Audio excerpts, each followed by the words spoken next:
Hello there and welcome to Midnight Geography. Tonight, we'll drift into the quiet landscapes of Kentucky, a place where the earth folds and opens in ways that defy expectation. Kentucky is geography written in layers, ancient seas compressed into limestone, rivers that vanish into darkness only to resurface miles away, mountains worn gentle by time, and stone arches standing as monuments to patient erosion. It is a land of transitions and transformations, where water has authored the landscape over epochs we can barely comprehend.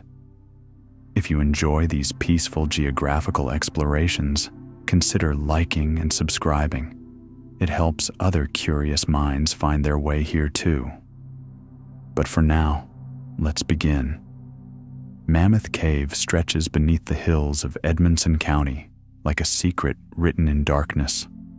Over 420 miles of passages have been mapped within this single system, making it the longest known cave on Earth by a margin that staggers the imagination, more than 200 miles longer than any other.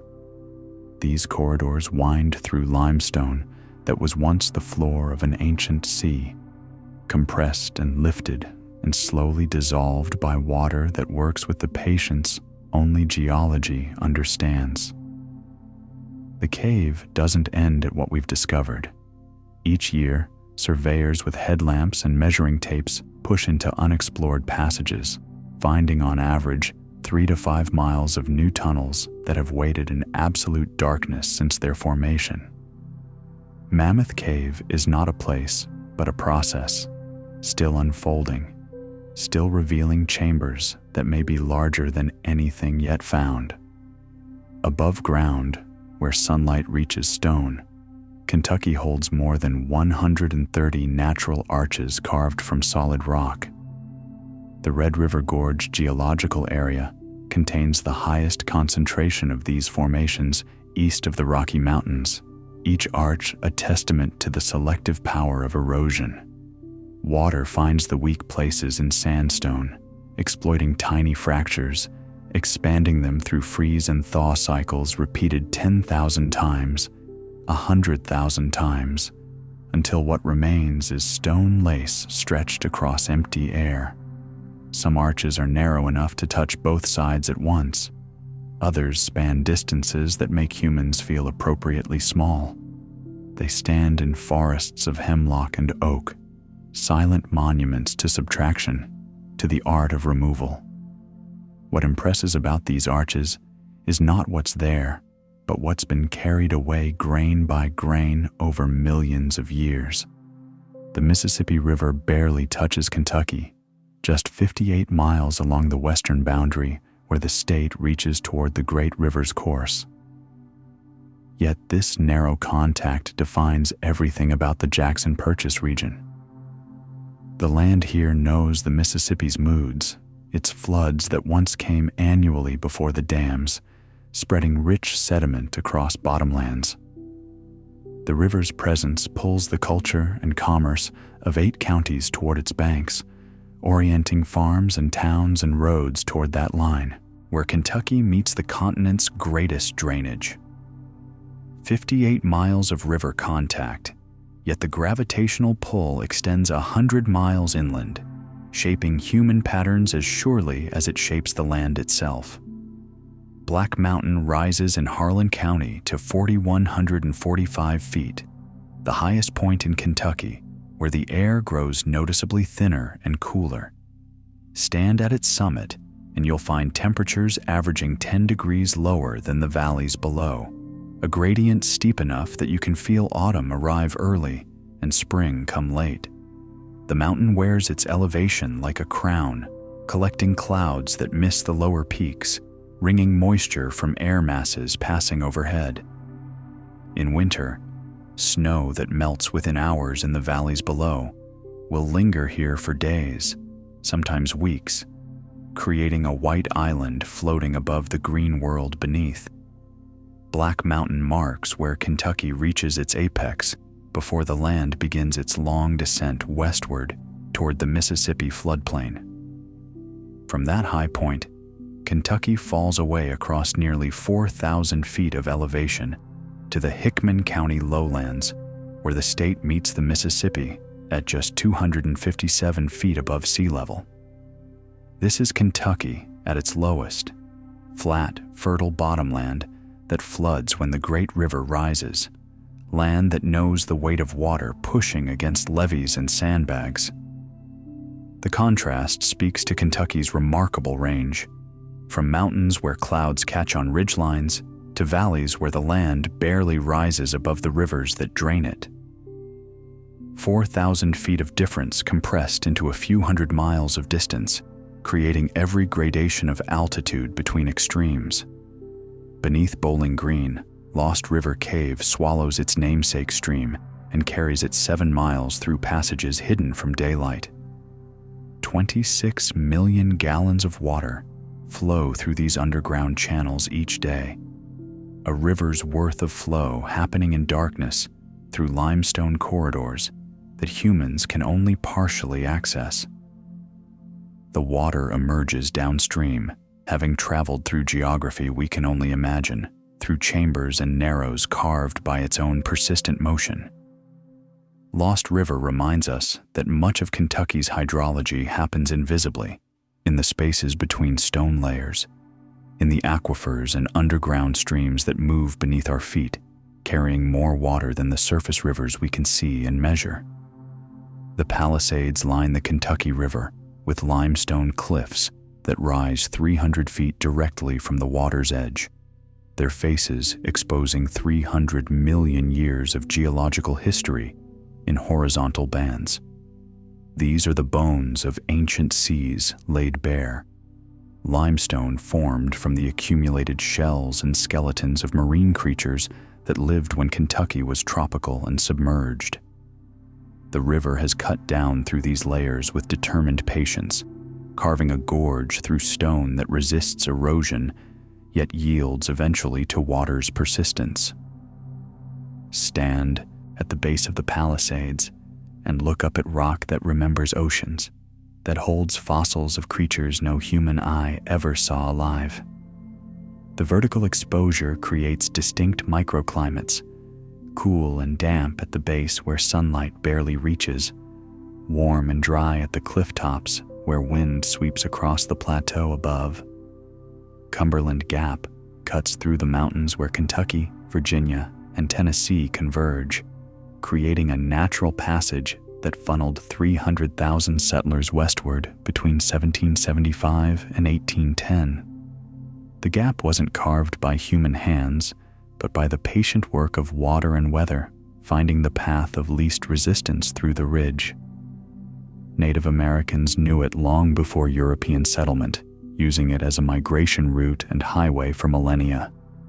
Daniel Boone blazed his wilderness road through the gap, and armies marched through it during the Civil War, both sides recognizing its strategic value. The gap remains today as it was then, a place where the mountains step aside and allow passage, where geology shaped the course of human history by creating a doorway through stone walls that would otherwise have delayed westward expansion by decades.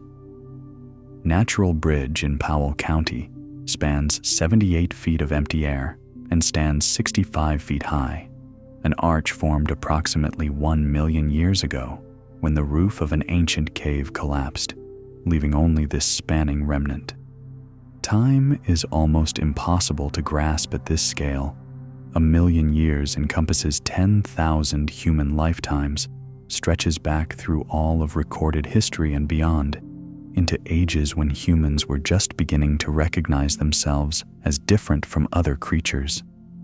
Yet the bridge stands, having weathered 1 million years of rain and freeze, of seasons cycling past too numerous to count, of leaves falling and decomposing beneath it, generation after generation, century after century.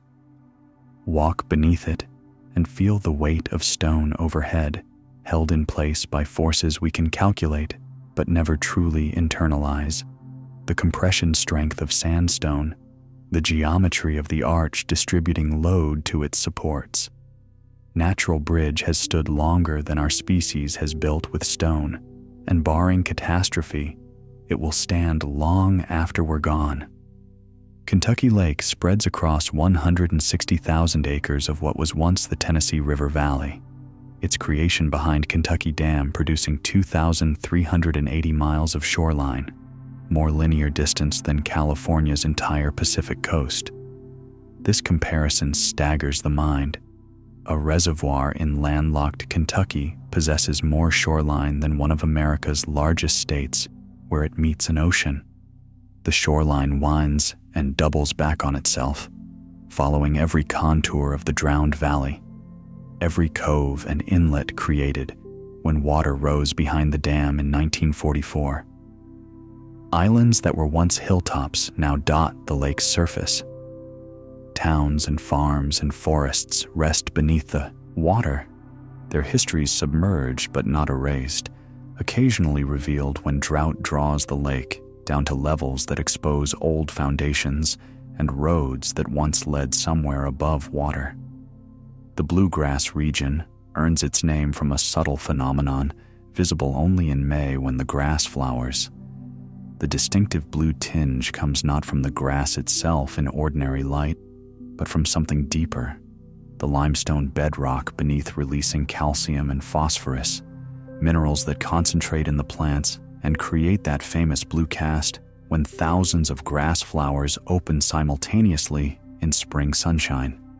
This is geology expressed through biology, stone chemistry influencing plant chemistry, creating a color phenomenon so subtle that many visitors never see it, arriving in the wrong month or looking without quite knowing what to look for. The bluegrass grows thick because the limestone makes the soil rich, and early settlers recognized this immediately, claiming the best farmland and establishing horse farms that still operate on the same calcium-enriched soil that made the grass blue centuries ago. The Russell Fork River has carved a gorge 1,600 feet deep where Kentucky meets Virginia at Breaks Interstate Park, a chasm so dramatic that early promoters called it the Grand Canyon of the South despite the geological differences. The comparison isn't entirely fair. The Grand Canyon measures depth in thousands of feet and reveals billions of years of geological history. But the Breaks Gorge impresses on its own terms. The river drops through layers of sandstone and shale, cutting down toward the underlying rock platform over millions of years of erosion. Stand at the rim and look down into the gorge where the river runs far below, a silver thread between walls of stone that rise nearly vertical in places. The scale makes you feel appropriately small, a fleeting observer watching a process that operated long before humans walked these ridges and will continue long after we're gone. Big South Fork of the Cumberland River drops more than 90 feet over a series of cascades in McCreary County. Water falling in stages through layers of sandstone deposited 300 million years ago when this region lay near the equator in a vast lowland swamp. The rock remembers that ancient environment, containing fossils of ferns and primitive trees that grew in the Carboniferous period when the coal seams were formed. The falls work backward through time as they erode upstream, exposing progressively older rock layers as the river cuts down. The sound of falling water echoes off the gorge walls, creating an acoustic environment that changes with the seasons, louder in spring when snowmelt swells the flow, quieter in late summer when the river runs lower and the falls become a gentler cascade over rocks that elsewhere would be submerged. Cumberland Falls in Whitley County creates one of nature's rarer spectacles, a moonbow, a rainbow formed by lunar light rather than sunlight. This phenomenon occurs predictably here during full moons, when the sky is clear and mist rises from the falls, conditions that align perhaps once or twice a month throughout the year. Only one other place in the Western Hemisphere produces moonbows with such reliability, making Cumberland Falls a destination for those who want to witness light behaving in ways our eyes seldom register. The moonbow appears fainter than its solar counterpart, ghostly bands of color arcing through mist in the darkness, visible because the falls throw enough spray into the air to create millions of tiny prisms that separate even the moon's reflected light into its component wavelengths. Stand on the observation platform on a full moon night and watch color emerge from darkness, geometry and optics combining to create beauty that happens whether humans are there to witness it or not. The knobs form a 200-mile arc of isolated hills surrounding the Bluegrass Basin, each knob rising 300 to 500 feet above the surrounding plateau like sentinels keeping watch. These hills are erosional remnants. What's left after millions of years of weathering removed the softer rocks around them. The knobs stand because they're capped with more resistant stone, usually limestone or sandstone that sheds water and weathers slowly, while the surrounding shales and softer formations wash away. From the air, the pattern becomes clear, a ring of hills marking the boundary between the limestone basin at the center and the plateau beyond. Early travelers used the knobs as landmarks, navigating by these distinctive humps on the horizon. Each knob creates its own microclimate on its summit, slightly cooler and windier than the valleys below, hosting plant communities that differ subtly from their surroundings. Land between the lakes occupies a peninsula of 170,000 acres trapped between Kentucky Lake and Lake Barkley, two reservoirs created by damming rivers just 15 miles apart. The Tennessee Valley Authority created this massive recreational area by flooding valleys and purchasing all the land between the lakes, creating an island of federal land in a sea of state jurisdiction. Entire communities relocated when the lakes filled. Families moved their homes. Churches were dismantled and rebuilt on higher ground. Cemeteries were carefully exhumed and graves relocated to stay above the rising water. What emerged is a landscape transformed, where you can drive for miles, seeing nothing but forest and water, where wildlife has reclaimed land that was once farms and towns. The peninsula demonstrates human power to reshape geography at massive scale, creating from two rivers and a narrow divide something that functions like an island without ocean or sea.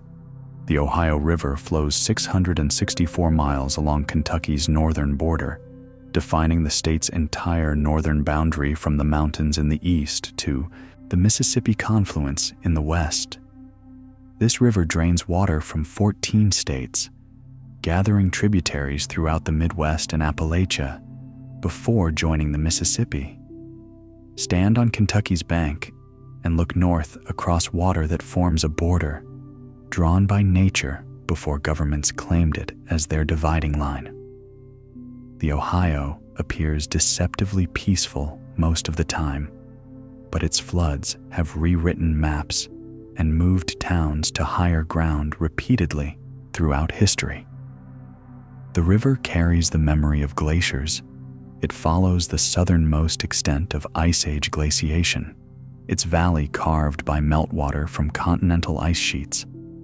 Barges move goods along its current, continuing commerce that began with flatboats and keelboats carrying settlers and their possessions toward new land in a nation still expanding westward.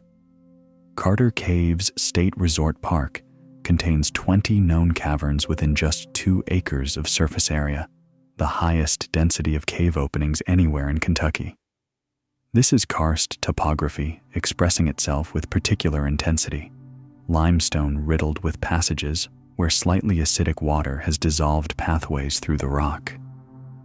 The caves connect underground in ways that mappers are still trying to understand, passages leading from one named cave into another, creating a 3-dimensional maze beneath terrain that shows little drama on the surface. Walk the trails here and you'll pass cave entrance after cave entrance. dark openings leading into constant 58-degree air regardless of the season outside. Bats roost in these caves, their guano feeding unique ecosystems that exist in permanent darkness.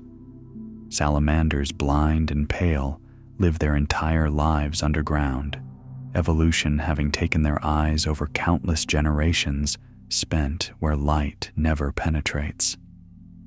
The Pine Mountain Thrust Fault stretches 125 miles through southeastern Kentucky, a massive fracture where older rock layers were pushed horizontally over younger formations during the mountain building event that created the Appalachians 300 million years ago.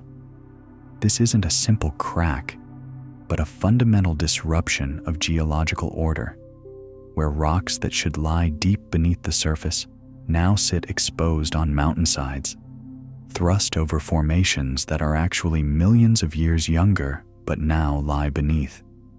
The fault represents forces almost incomprehensible, the collision of continental plates pushing mountains upward and older rocks outward in massive sheets that slid miles from their original positions.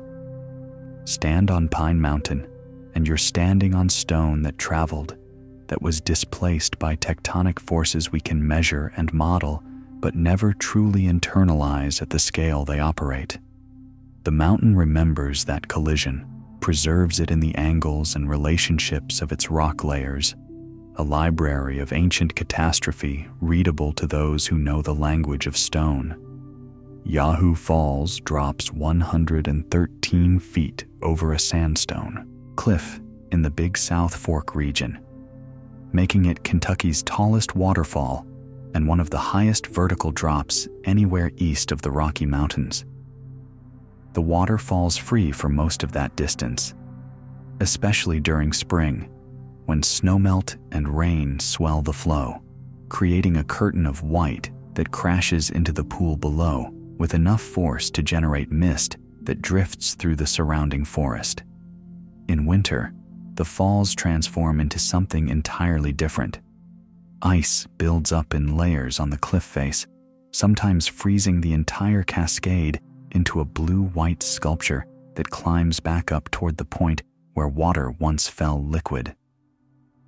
The falls sit in a natural amphitheater of stone, walls rising on three sides to frame the descent, concentrating the sound so that the roar of falling water fills the space completely.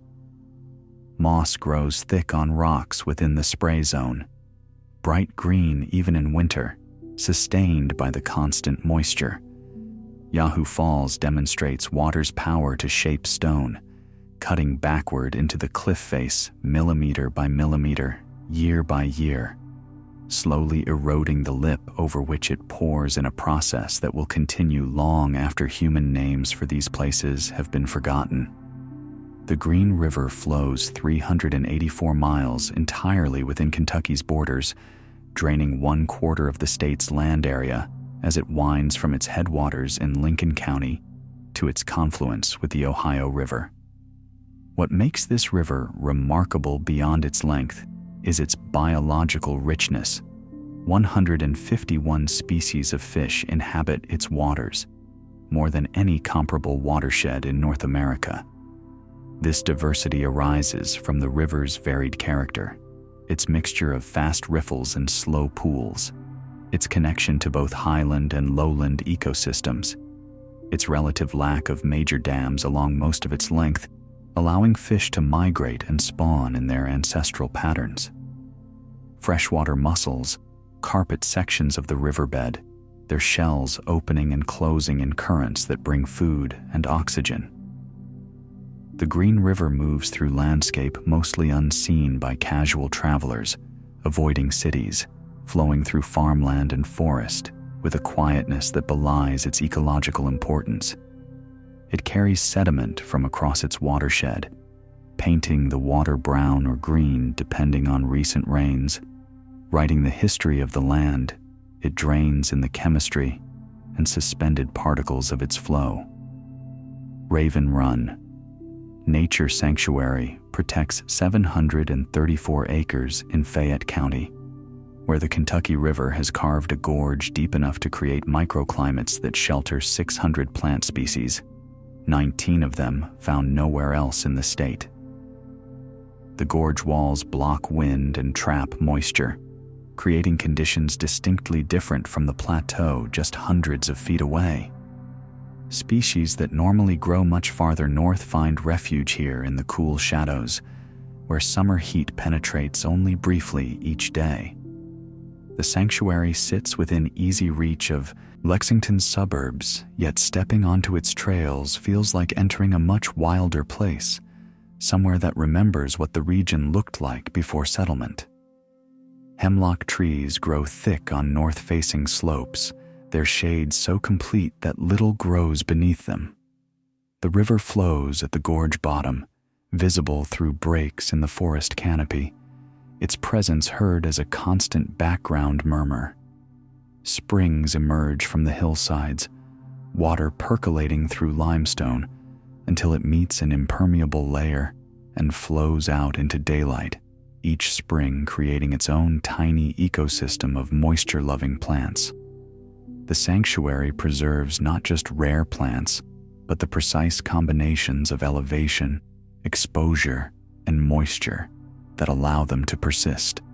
The Jackson Purchase region in Kentucky's far western corner sits directly atop the New Madrid seismic zone, where earthquakes in 1811 and 1812 shook the continent with such force that they temporarily reversed the Mississippi River's flow, rang church bells in Boston, and cracked plaster in Washington.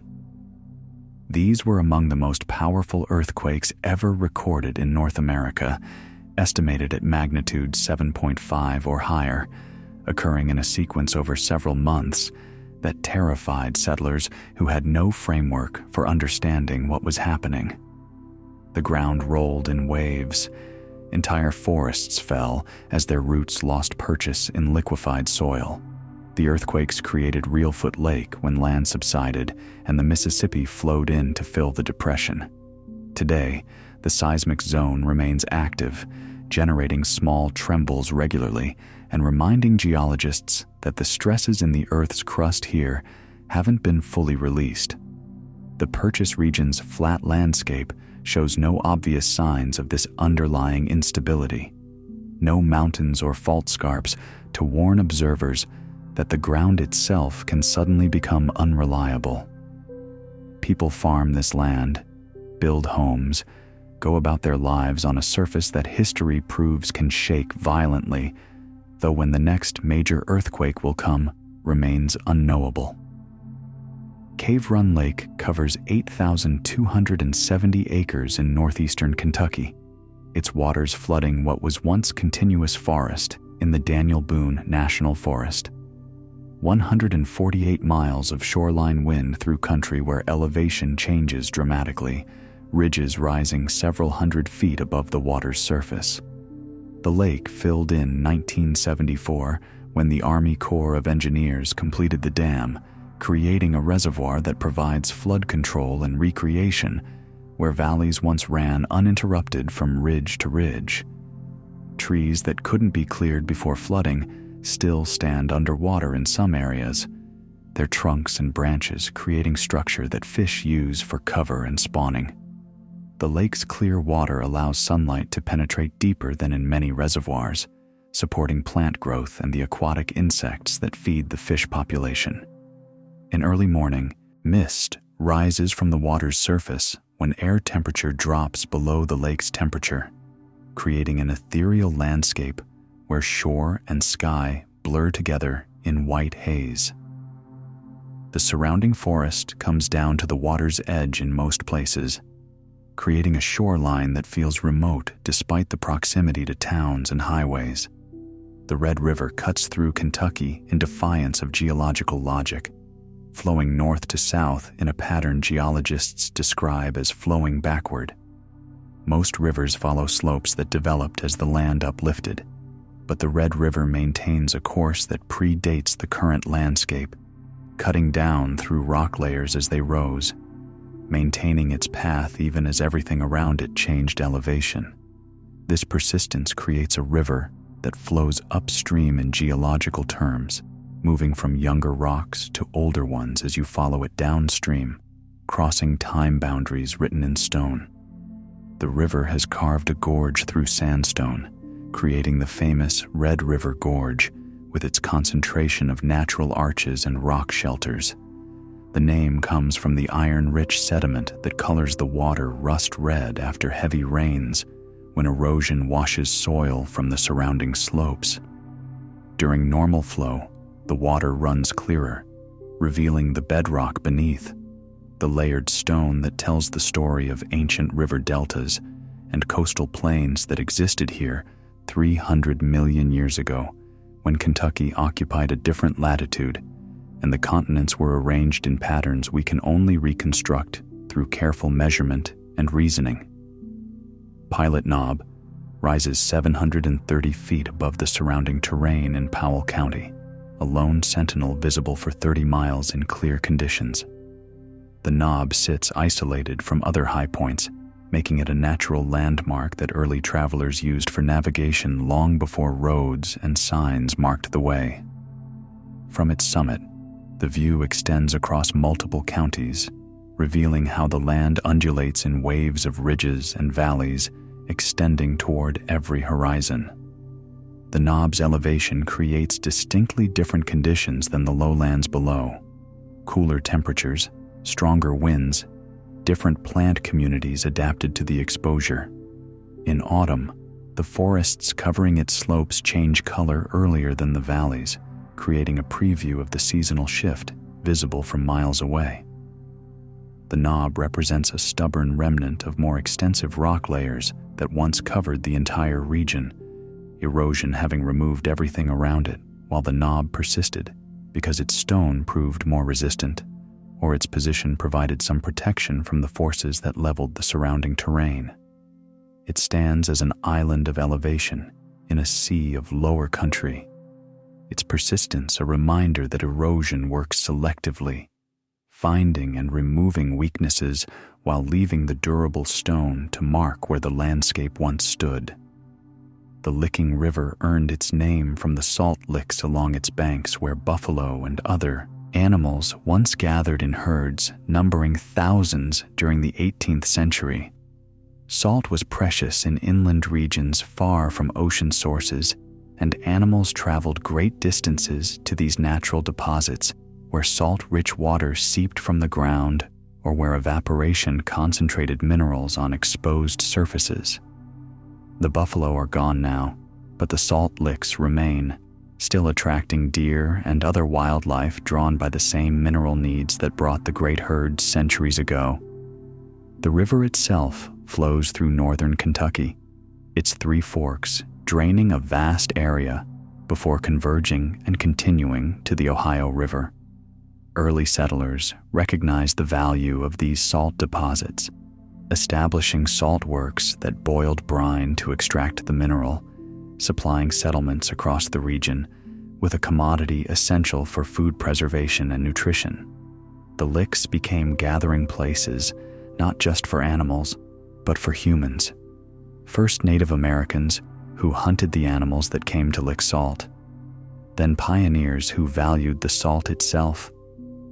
The river's name preserves this history, a reminder that geography shaped behavior, that the distribution of minerals influenced where animals congregated and where humans chose to hunt and settle. Sky Bridge spans 90 feet between sandstone cliffs in the Red River Gorge, sitting 50 feet above the forest floor and accessible only by a mile-long trail that winds through old-growth hemlock forest. The bridge formed through the same process that created all the gorge's natural arches, water exploiting weaknesses in the stone, freezing and expanding in winter, slowly enlarging cracks until eventually the rock in the middle fell away, leaving only the spanning arch above and a pile of fallen blocks below. Stand beneath Sky Bridge and look up at tons of stone held overhead by nothing but the arch's geometry and the compressive strength of sandstone that has withstood weather for thousands of years. The hemlock forest surrounding the bridge creates deep shade and constant coolness, even in summer's peak heat. These trees grow slowly, some standing here for 300 years or more, their root systems helping to stabilize the cliffs and their shade, keeping soil moist enough for the ferns and mosses that carpet the forest floor. The trail to the bridge follows a ridgetop before descending into the gorge, offering glimpses through the trees of the landscape beyond. Other ridges, other valleys, the endless complexity of land carved by water over geological time spans. Dale Hollow Lake straddles the Kentucky-Tennessee border, its deepest point reaching 130 feet, where cold water sits in permanent darkness. The lake's exceptional clarity allows visibility down to 30 feet in summer months, creating conditions where scuba divers can explore submerged forests and rock formations with unusual ease for an inland reservoir. This clarity comes from the lake's deep headwater location and relatively limited development around its shores, factors that minimize sediment and nutrient input. The cold depths create a two-layer system: warm water at the surface where light penetrates and photosynthesis occurs, and cold water below where temperatures stay near 50 degrees year-round. Too cold for most warm water fish species, but ideal for trout stocked by fisheries managers. The thermocline between these layers sharpens in summer, creating a distinct boundary where temperature drops suddenly as you descend. Below this boundary, the lake functions differently than the sunlit surface waters, hosting different species and operating on different ecological principles. The shoreline winds through steep terrain, creating coves and points that attract boaters seeking shelter, and fishermen targeting the specific structures where fish concentrate. Dale Hollow demonstrates how damming a river creates not just a body of water, but an entirely new ecosystem, with depth zones and temperature gradients that didn't exist when the valley held a flowing stream. The Purchase Parkway crosses landscape so flat in western Kentucky that engineers built the highway with virtually no cuts or fills for 57 continuous miles. The road runs straight across terrain where elevation changes occur so gradually that driving it feels almost surreal, like traveling across a table that extends to every horizon. This is the Mississippi Embayment, land built from river sediment deposited over millions of years, creating a surface so level that water has difficulty draining and fields can flood from even modest rainfall. The flatness is deceptive. Beneath the surface, the New Madrid seismic zone generates earthquakes that occasionally remind travelers that this stable-looking landscape rests on anything but stable geology. But on an ordinary day, driving the Purchase Parkway, you move through farmland that seems to confirm flatness as the natural state of Earth, fields extending unbroken except for tree lines that mark creek courses and fence rows. The horizon sits low and distant, giving the sky dominance in the visual field. This is landscape as canvas, where every tree and barn and grain elevator becomes a prominent feature simply by rising above the prevailing horizontal. The parkway's engineering simplicity reflects the land's character. When topography provides no obstacles, roads can simply follow straight lines from origin to destination. Bad Branch Falls drops 60 feet into a plunge pool in Letcher County, surrounded by cliffs where ice formations persist into May most years. The falls occupy a natural amphitheater carved into the mountainside, its north-facing orientation meaning sunlight reaches the cliff faces only briefly, even in summer. This creates conditions cold enough that winter ice builds up in massive columns and curtains that can take months to fully melt, growing thicker throughout winter as spray from the falls freezes on contact with stone and existing ice. By late winter, the falls can disappear entirely behind blue-white formations that climb toward the lip where water once fell visible. The ice transforms the acoustic environment. The roar of falling water becomes muffled, transformed into the drip and tinkle of melting edges when temperatures briefly rise above freezing. By March, when lowland Kentucky blooms with daffodils and redbuds, Bad Branch remains locked in winter, its ice only beginning to recede from the margins. The persistence of ice this far into spring reflects the microclimate created by elevation, orientation, and the cooling effect of falling water itself. Even after the ice melts, the rock faces stay damp through summer from spray and seepage, supporting mosses and ferns that thrive in constant moisture. The Kentucky River Palisades extend for 100 miles between Clay City and Frankfort, their cliff faces exposing 450 million years of limestone containing fossilized remains of tropical sea creatures that lived when Kentucky lay beneath warm, shallow seas near the equator.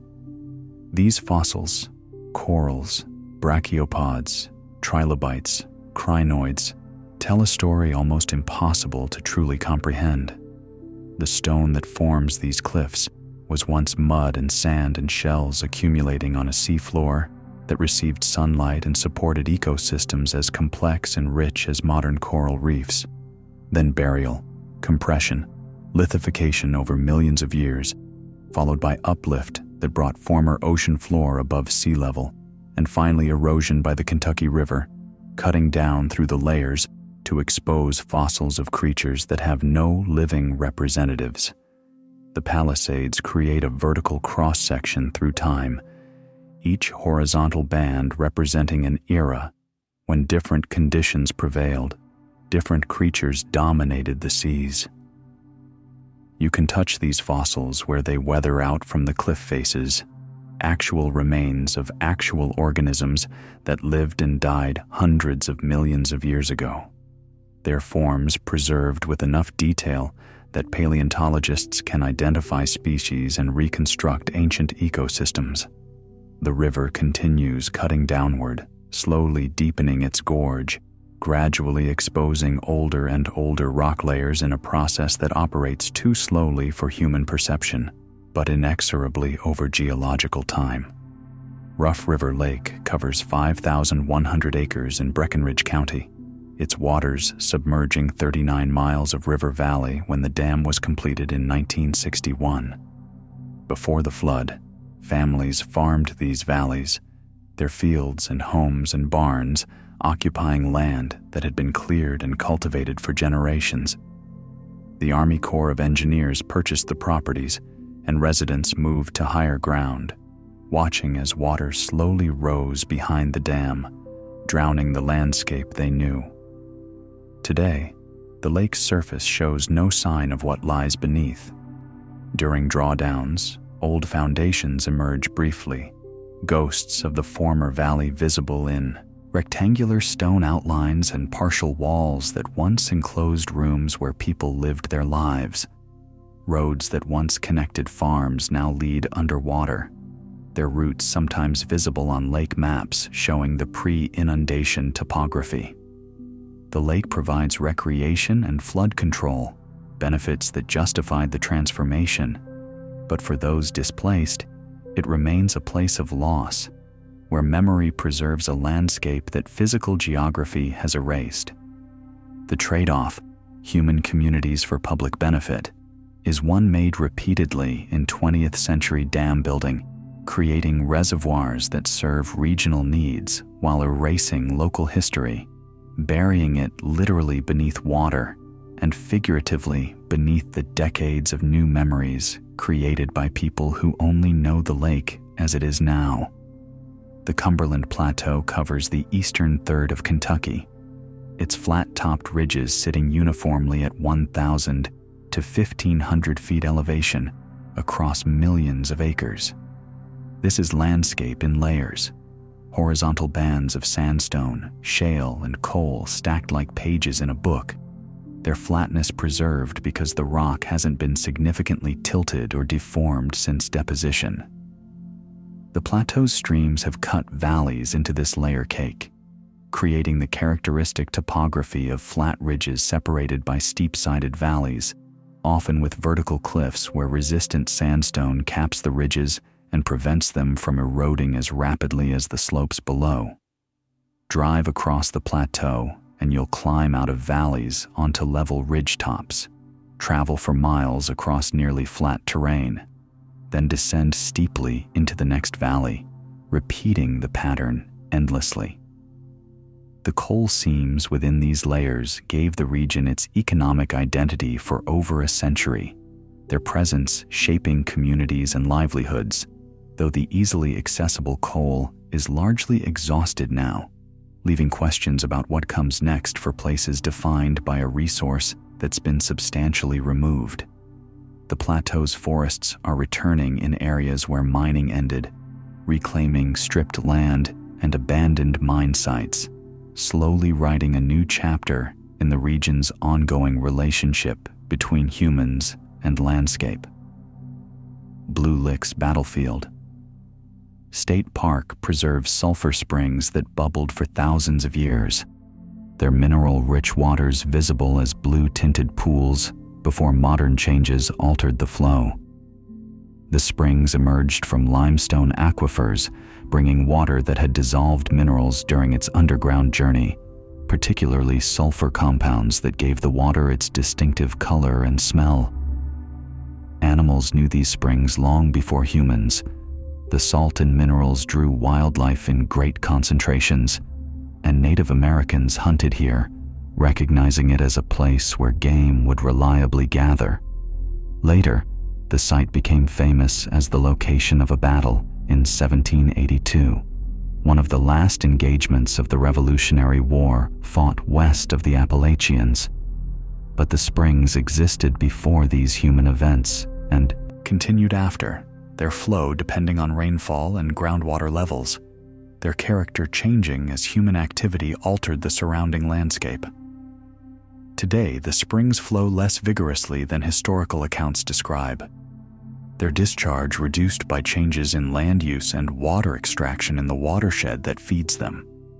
What remains still hints at what once was, a place where geology produced water with distinctive properties that shaped the behavior of animals and humans alike, demonstrating how specific geographic features can become focal points for activity across species and across time.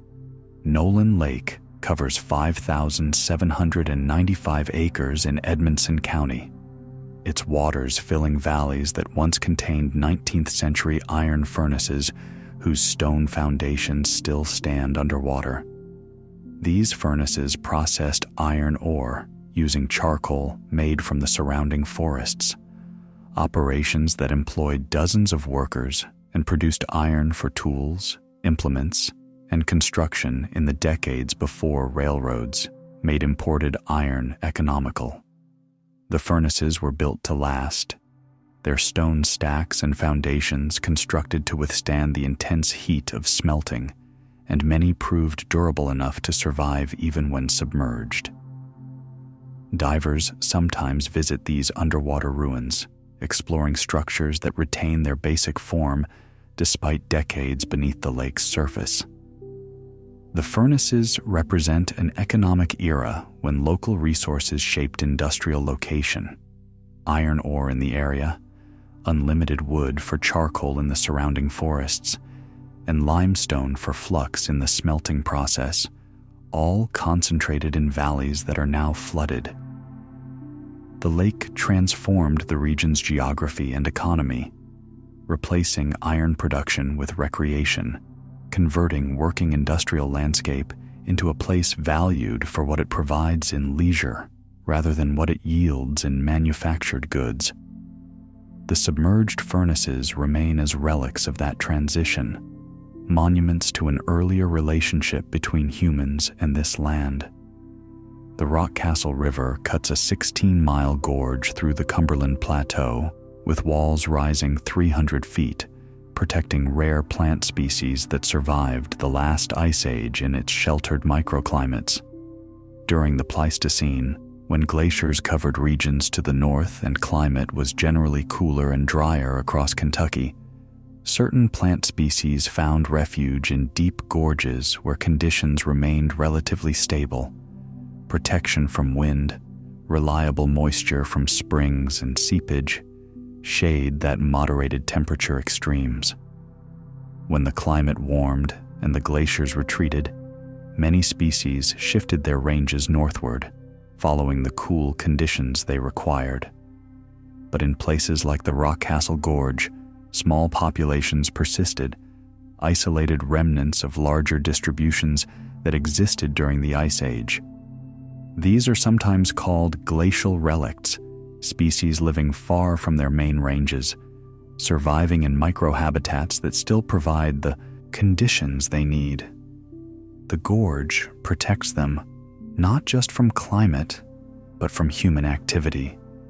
The steep walls and remote location mean the gorge interior has never been cleared for agriculture or development, never been logged extensively, allowing it to function as a reservoir of biological diversity, a library of species that elsewhere have disappeared from the region. The Rockcastle's erosive work, cutting down through resistant rock over hundreds of thousands of years, inadvertently created conditions that would later serve as refuge. Its geological action, producing the ecological preservation. Kingdom Come State Park sits atop a mountain in Harlan County at 2,700 feet elevation, where fog occurs 260 days per year, creating a cloud forest ecosystem unique in Kentucky. Fog forms when moist air rises along the mountain slopes, cooling as it gains elevation until it reaches the dew point and water vapor condenses into the tiny droplets that create fog. At Kingdom Come's elevation, this happens with remarkable frequency, sometimes for days at a time during certain weather patterns. The constant fog creates conditions more typical of higher mountains or coastal regions. The moisture supports thick moss growth on tree trunks and rocks, allows ferns to flourish in dense carpets, and keeps soil saturated even during periods without rain. Trees in the cloud forest grow differently than their lower elevation counterparts, often developing twisted, stunted forms in response to constant moisture, wind, and the limited growing season at this altitude.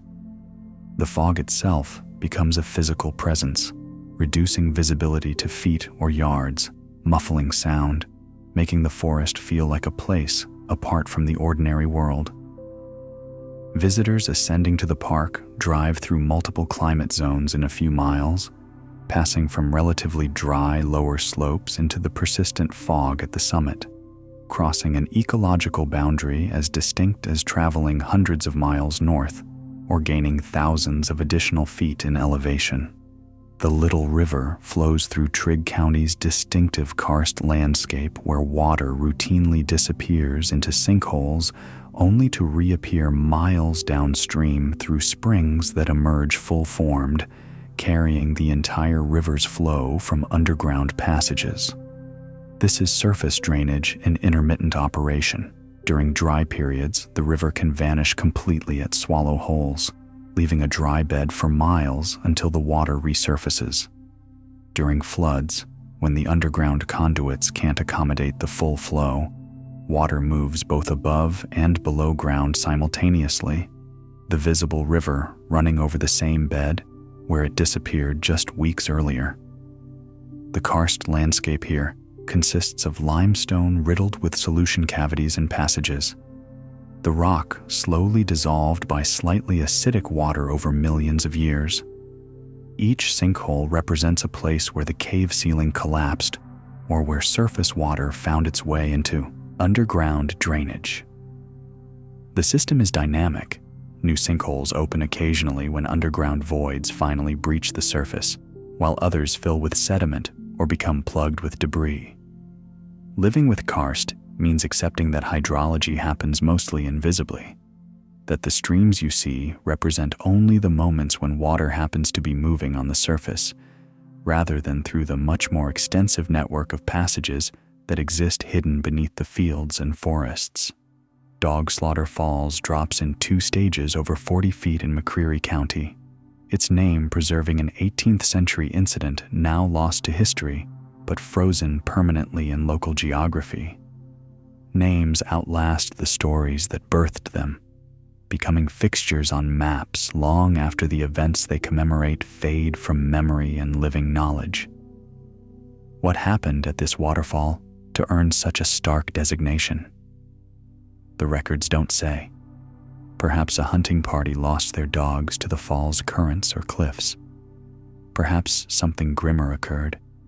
The name endures while the narrative dissolves, leaving only speculation and the falls themselves, unchanged by whatever human drama unfolded near their edge centuries ago.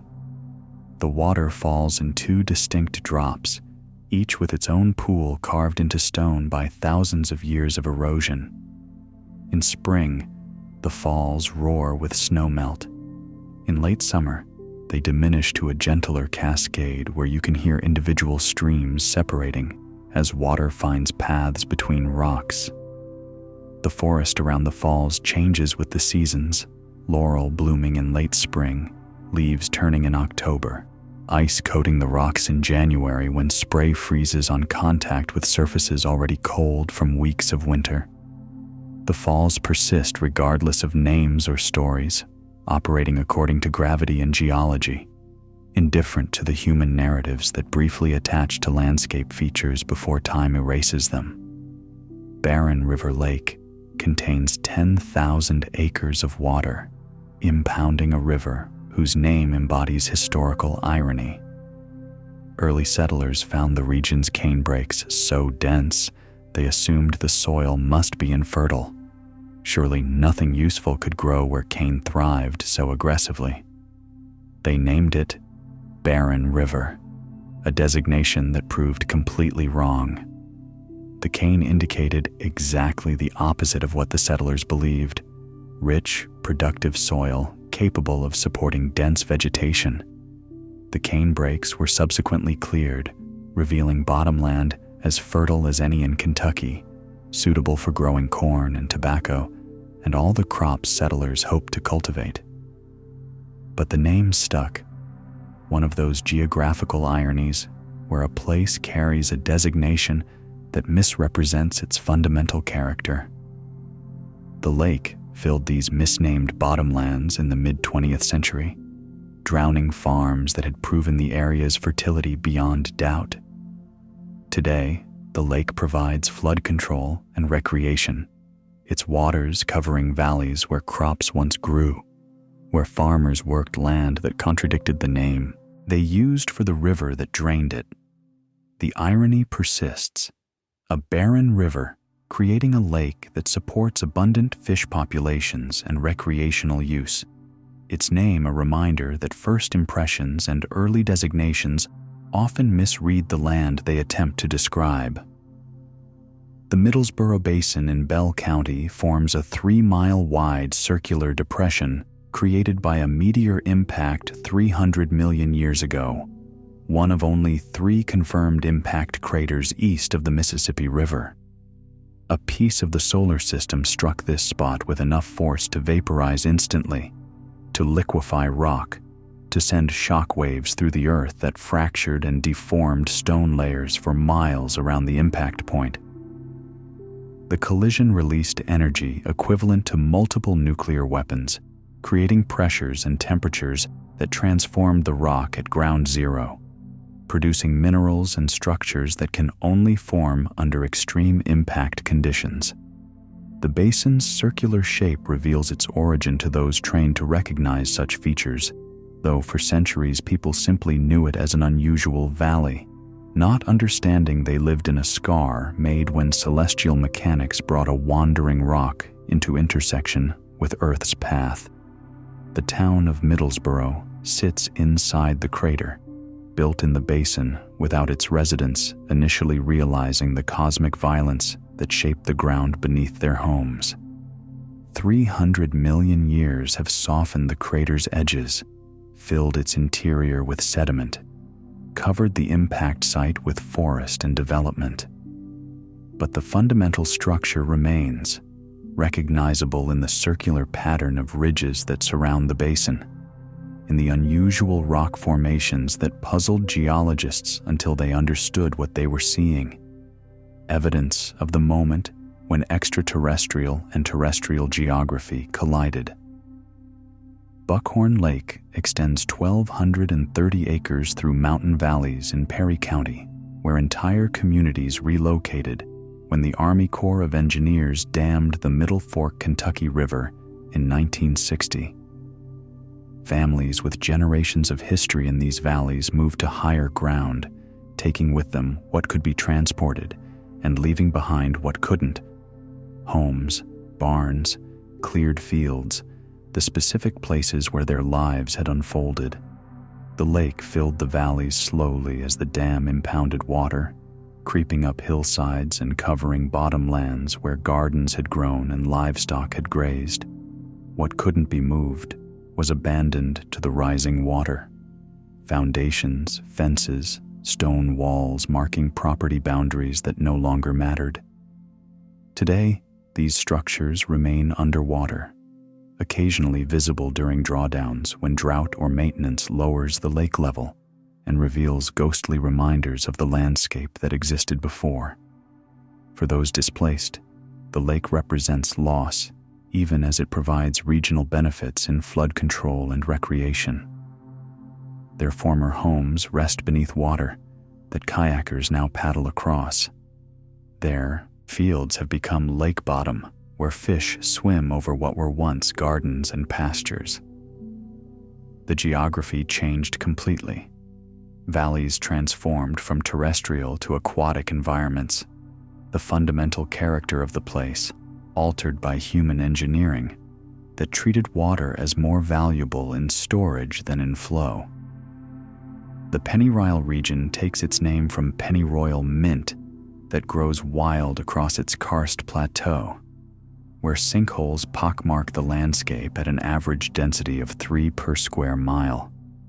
This is limestone country where water does most of its work underground, dissolving the rock slowly over geological time spans, creating voids that eventually collapse to form the depressions that dot fields and forests throughout the region. 3 sinkholes per square mile means that walking across the Pennyroyal, you're rarely more than a half mile from one of these surface expressions of subsurface erosion. Some sinkholes appear as gentle depressions, barely noticeable swales in otherwise level terrain. Others drop suddenly, steep-sided pits where the ground simply fell away into cavities below. The pennyroyal mint that gave the region its name grows in these disturbed areas, thriving in the conditions sinkholes create. The plant has a distinctive minty smell when crushed, strong enough that walking through patches of it releases the scent into the air. Early settlers used pennyroyal for various purposes, as insect repellent, for medicinal applications, as a flavoring agent. The plant became so associated with the region that the name evolved from pennyroyal to pennyrile, through the peculiar alchemy of local pronunciation and spelling variation.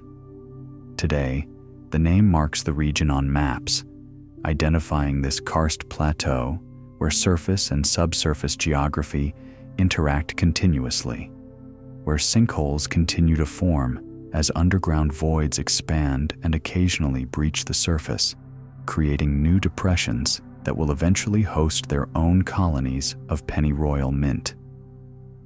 Laurel Lake sits at 1,200 feet elevation in Laurel County, a relatively small reservoir of 192 acres, where mountain laurel blooms create pink and white displays visible from the water each May. The shrubs grow thick on the hillsides surrounding the lake, their evergreen leaves dark year-round, but their flowers emerging in late spring in clusters of pink and white blossoms that cover entire slopes. The timing varies slightly with elevation and exposure. South-facing slopes bloom first, followed by north-facing areas that remain cooler longer. At peak bloom, the hillsides look painted, the flowering so dense that the green of the leaves almost disappears behind the pink and white display. The lake's elevation moderates temperatures slightly, keeping the surrounding area cooler in summer and slightly warmer in winter than locations just a few miles away at lower altitudes. This affects the entire ecosystem, the plants that grow here, the animals that inhabit the area, even the frost dates that determine when gardening becomes possible in spring.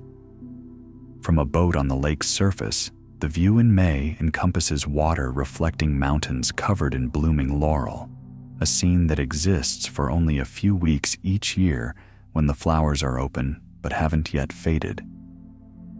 The laurel's blooming represents a peak moment in the area's seasonal cycle, a brief window when the landscape displays its most decorative character before settling back into the green uniformity of summer forest. The Cumberland River performs a geographical dance with Kentucky's borders, entering the state from Virginia, exiting into Tennessee, then re-entering Kentucky before exiting again to Tennessee, crossing the state line 4 times during its journey from mountain headwaters to eventual confluence with the Ohio River. This serpentine relationship between river and political boundary results from decisions made when surveyors drew state lines, choosing to follow certain physical features rather than others, creating situations where rivers wind back and forth across boundaries that humans established, without full knowledge of how the geography would complicate jurisdiction and administration. The Cumberland's repeated crossings mean that river management involves coordination between states, that flooding in one state affects communities in another, that fish swimming downstream cross multiple jurisdictions without recognizing any boundary except those created by water temperature, depth, and habitat quality. The river itself operates indifferent to these human designations, following the path that topography dictates, cutting through resistant rock where it must, meandering across floodplains where soft silter terrain allows, its course determined by geological factors that predate human presence by millions of years. Stand on the river's bank in Kentucky, and you can sometimes see Tennessee across the water, or wade into the current and position yourself exactly on the state line. Half your body in each state, the river flowing past, serving as both connector and divider simultaneously. Tater Knob Fire Tower stands in Madison County at 2,100 feet elevation, offering 360-degree views that encompass 7 counties on clear days, visibility extending 40 miles in every direction. Fire towers became common across Kentucky's forests in the early 20th century, when they represented the best technology for fire detection. Human observers stationed at high points who could spot smoke from lightning strikes or human-caused ignitions and radio coordinates to firefighting crews. The towers are relics now, made obsolete by aerial surveillance and satellite detection, but many remain standing as viewpoints and historical monuments. From Tater Knob's platform, the land spreads out in a topographic display that reveals patterns difficult to perceive from ground level. How the ridges align, how the valleys drain, how elevation changes across the region in waves that represent the underlying geology's influence on surface form. On exceptionally clear days following cold fronts, when atmospheric moisture drops and visibility maximizes, the view extends to the theoretical horizon, limited only by the Earth's curvature. On humid summer days, the view contracts as haze reduces visibility to just a few miles, turning distant ridges into faint suggestions in the murk. The tower's elevation places it above the worst of the haze, allowing views that would be impossible from lower vantage points, creating a perspective that makes the Earth's surface legible as geography rather than just scenery, revealing the structural patterns that shape how water flows and where communities establish themselves in relationship to the land's basic organization. Grayson Lake covers 1,512 acres in Carter County, its waters submerging what was once a continuous valley of old-growth forest cut by timber companies in the early 1900s. The trees that grew in this valley had stood for centuries before chainsaws reached them, oaks and hickories with trunks measuring 4 and 5 feet across. Their root systems stable enough that they'd weathered every storm since before European settlement.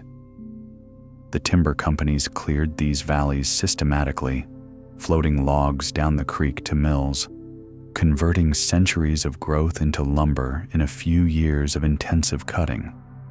By the time the dam was built in the 1960s, the forest had regrown, but as second growth, smaller trees, different species composition, lacking the structural complexity and age-class diversity that had characterized the original forest. The lake submerged this second forest, drowning trees that were themselves less than a human lifetime old, creating a reservoir where stumps occasionally emerge during drawdowns, their preservation underwater better than it would have been in air and weather. The valley's transformation traces a pattern repeated across Kentucky and the broader Appalachian region, ancient forest logged, second growth emerging, then valleys flooded for water projects that valued storage and recreation over terrestrial ecosystems. The lake serves purposes its creators intended, but beneath its surface rests evidence of multiple environmental transformations compressed into little more than a century. The Licking River's 3 forks drain 3,660 square miles before converging at Falmouth in Pendleton County, where the combined flow enters the Ohio River, carrying sediment from 30 counties. This is a watershed of significant size, gathering water from a territory spanning multiple physiographic regions: mountains in the east where the forks begin, rolling hills in the middle sections, and finally the relatively flat approaches to the Ohio River Valley. Each fork has its own character determined by the terrain it drains. The North Fork cuts through steeper country, carrying a heavier sediment load during floods.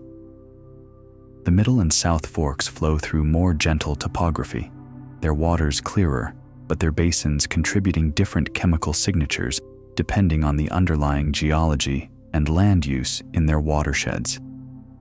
At Falmouth, these separate streams become one, their waters mixing to create a river with averaged characteristics, carrying the combined contributions of all the territory upstream. The sediment load speaks to what's happening in the watershed: erosion from construction sites, agricultural runoff, stream bank failure during high water events, natural soil creep on steep slopes. The river functions as both collector and conveyor, gathering water and whatever it carries from across its drainage basin and transporting it to the Ohio River, which carries it onward to the Mississippi, which ultimately delivers it to the Gulf of Mexico, connecting Falmouth and its upstream territory to a drainage network that extends across much of the continent.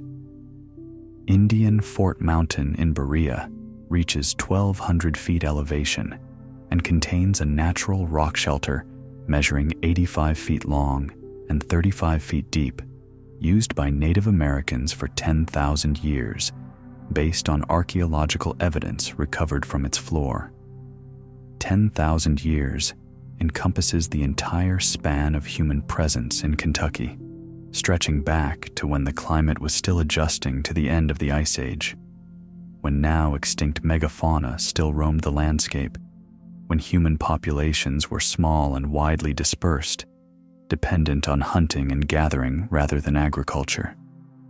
The rock shelter provided protection from weather, a ready-made living space that required no construction beyond perhaps screening the entrance with hides or woven materials. Archaeological excavations have revealed layers of human use: fire pits, stone tools, food remains, each layer representing a different period of occupation, the deepest and oldest layers containing artifacts from cultures we know only through what they left behind. The shelter's overhang faces south, maximizing winter sun exposure while providing shade in summer, demonstrating the kind of passive climate control that comes from careful site selection. Smoke from cooking fires would have drifted out rather than accumulating inside, another advantage of the shelter's configuration. For 10,000 years, humans recognized this place as useful, returning to it generation after generation, perhaps continuously or perhaps intermittently, using it as seasonal camp or more permanent residence, depending on factors we can only infer from the archaeological record. The shelter connects present to deep past, a place where geography facilitated human presence across timescales that encompass cultural change almost beyond imagining. Green River Lake impounds 8,210 acres in Taylor County, creating Kentucky's fifth largest lake, where catfish exceeding 60 pounds have been caught in waters reaching 135 feet deep. The lake's depth creates distinct zones: warm, sunlit shallows near shore where vegetation grows and small fish shelter, and cold, dark depths where large fish cruise in permanent twilight, their size requiring the reduced metabolic demands that come with living in cold water. The catfish that reach 60 pounds are decades old, having survived countless dangers: predation when small, hooks and nets, disease, competition for food, the random chances that determine which individuals survive and grow to exceptional size. These large catfish become apex predators in the lake's ecosystem, feeding on other fish, crayfish, even ducklings and small mammals unfortunate enough to swim within striking range. Anglers target them specifically, using heavy tackle and techniques developed over generations of fishing for creatures that combine size, strength, and wariness. Landing a 60-pound catfish requires luck as much as skill. The fish must take the bait. The hook must set properly. The line must hold during the fight. The angler must apply the right balance of pressure without breaking the line or pulling the hook free. The lake's depth provides habitat that can support such fish, cold bottom waters, and sufficient food resources, allowing catfish to reach sizes that would be impossible in smaller or shallower water bodies. These large fish represent the lake ecosystem functioning successfully, producing and sustaining apex predators that indicate healthy conditions throughout the food web. The eastern Kentucky coalfield covers 10,000 square miles, its geology consisting of alternating layers of sandstone, shale, and coal laid down in ancient swamps 300 million years ago. The coal formed from accumulated plant matter, trees and ferns, and mosses growing in vast wetlands that covered this region when it occupied a different latitude and climate, when the continents were arranged differently and Kentucky lay near the equator. The plants died and fell into swampy water where low oxygen conditions prevented complete decomposition. Layer upon layer accumulated, compressing under its own weight and the weight of subsequent sediment deposits, slowly transforming into peat and eventually into coal through a process that took millions of years and required precisely the right conditions of burial and pressure and temperature. The alternating layers record changes in ancient environment, periods when the area was swampland creating coal seams, periods when rivers flooded the region depositing sand that became sandstone, periods when mud accumulated in quiet water, forming the shales that now separate coal seams. Reading these layers is reading a history written in stone, each band representing an environment that no longer exists, that we reconstruct through careful geological interpretation. The coal seams have shaped eastern Kentucky's economy and culture for over a century, their presence determining where communities formed, how people made their livings, what challenges they faced in wresting energy from deep underground and dealing with the environmental consequences of that extraction. Dewey Lake extends 1,100 acres through mountain valleys in Floyd County, where elevation changes of 400 feet occur within a quarter mile of the shoreline. This is steep country, where the land drops sharply from ridge to water, creating shorelines that plunge into lake depth after only a few feet of shallows. The steep slopes mean limited development. Few places flat enough for homes or marinas. Most of the shoreline remaining forested right down to the water's edge. The topography creates dramatic viewsheds, mountains rising directly from the lake surface in arrangements that make the water feel smaller and more intimate than its actual acreage suggests. The quarter-mile horizontal distance encompassing 400 feet of vertical change represents a slope of approximately 30 degrees, steep enough that walking it requires attention to footing, steep enough that trees grow at angles and rocks tumble downslope during heavy rains. This steepness results from the lake flooding a narrow valley carved through mountains, the valley having been eroded by the creek that once flowed, where water now stands impounded. The ridges that create the valley walls were already steep before the lake formed, their slopes determined by the resistance of the underlying rock and the valley's relatively recent formation in geological terms. The lake simply filled the valley bottom, transforming flowing water into standing water, but leaving the surrounding topography unchanged, creating a reservoir that reads as Mountain Lake. Despite being human-made, its character determined more by the terrain it occupies than by the dam that created it. The Salt River flows 150 miles through central Kentucky, its name commemorating the extensive salt licks that attracted massive buffalo herds before European settlement transformed the landscape. Salt was as important to buffalo as to humans, essential for physiological processes, scarce in inland regions far from ocean sources. The buffalo traveled established paths to these licks, creating trails that early settlers followed, recognizing them as routes through terrain that large animals had already determined were passable.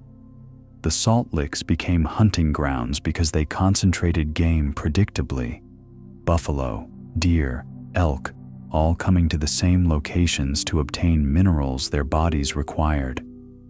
These licks often took the form of springs or seeps where mineral-rich water emerged from underground, evaporating to leave salt deposits on the surface, or bare ground where animals had licked and trampled away all vegetation in their efforts to obtain salt from the soil itself. The buffalo are gone now, eliminated from Kentucky by the mid-19th century through overhunting and habitat loss. But the Salt River retains their name, preserving in its designation the memory of herds that numbered in the thousands, of animals whose seasonal migrations shaped the landscape through their repeated use of the same routes and gathering places. The river flows through country that has been transformed completely since the era its name commemorates. Forests cleared and regrown, fields cultivated and sometimes abandoned, towns and roads replacing wilderness. But the name endures as linguistic fossil, evidence of a relationship between animals and geography that existed before human presence reshaped both. Fish Trap Lake covers 1,131 acres in Pike County, its waters flooding valleys where coal mining communities once thrived before the Army Corps of Engineers completed the dam in 1968. The communities that existed in these valleys organized themselves around coal production. Company towns built near mine entrances, houses provided by mining companies to workers, stores and schools and churches serving populations whose livelihoods depended entirely on extracting coal from seams beneath the surrounding mountains. When the dam was announced, these communities faced displacement. Families who had lived multiple generations in these valleys had to relocate, abandoning homes and the social networks that had formed around the mines.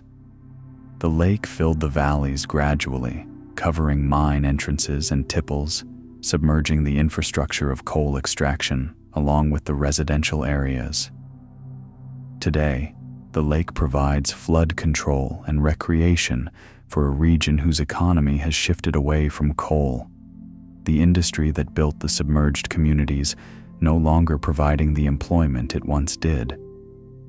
Occasionally, during drawdowns, remnants emerge, foundations of buildings, roads that once connected mines to processing facilities, the physical traces of communities that existed for decades before water covered them. The lake represents a transition not just in landscape, but in economy and culture, from extraction-based economy to one where the same valleys provide value through recreation and the flood protection the dam affords to communities downstream. The Western Coalfield covers 4,680 square miles in western Kentucky, separated from the Eastern Coalfield by the Cincinnati Arch, an ancient uplift that prevented coal formation in central regions. The arch represents a time when this portion of crust was pushed upward, elevated relative to the areas on either side.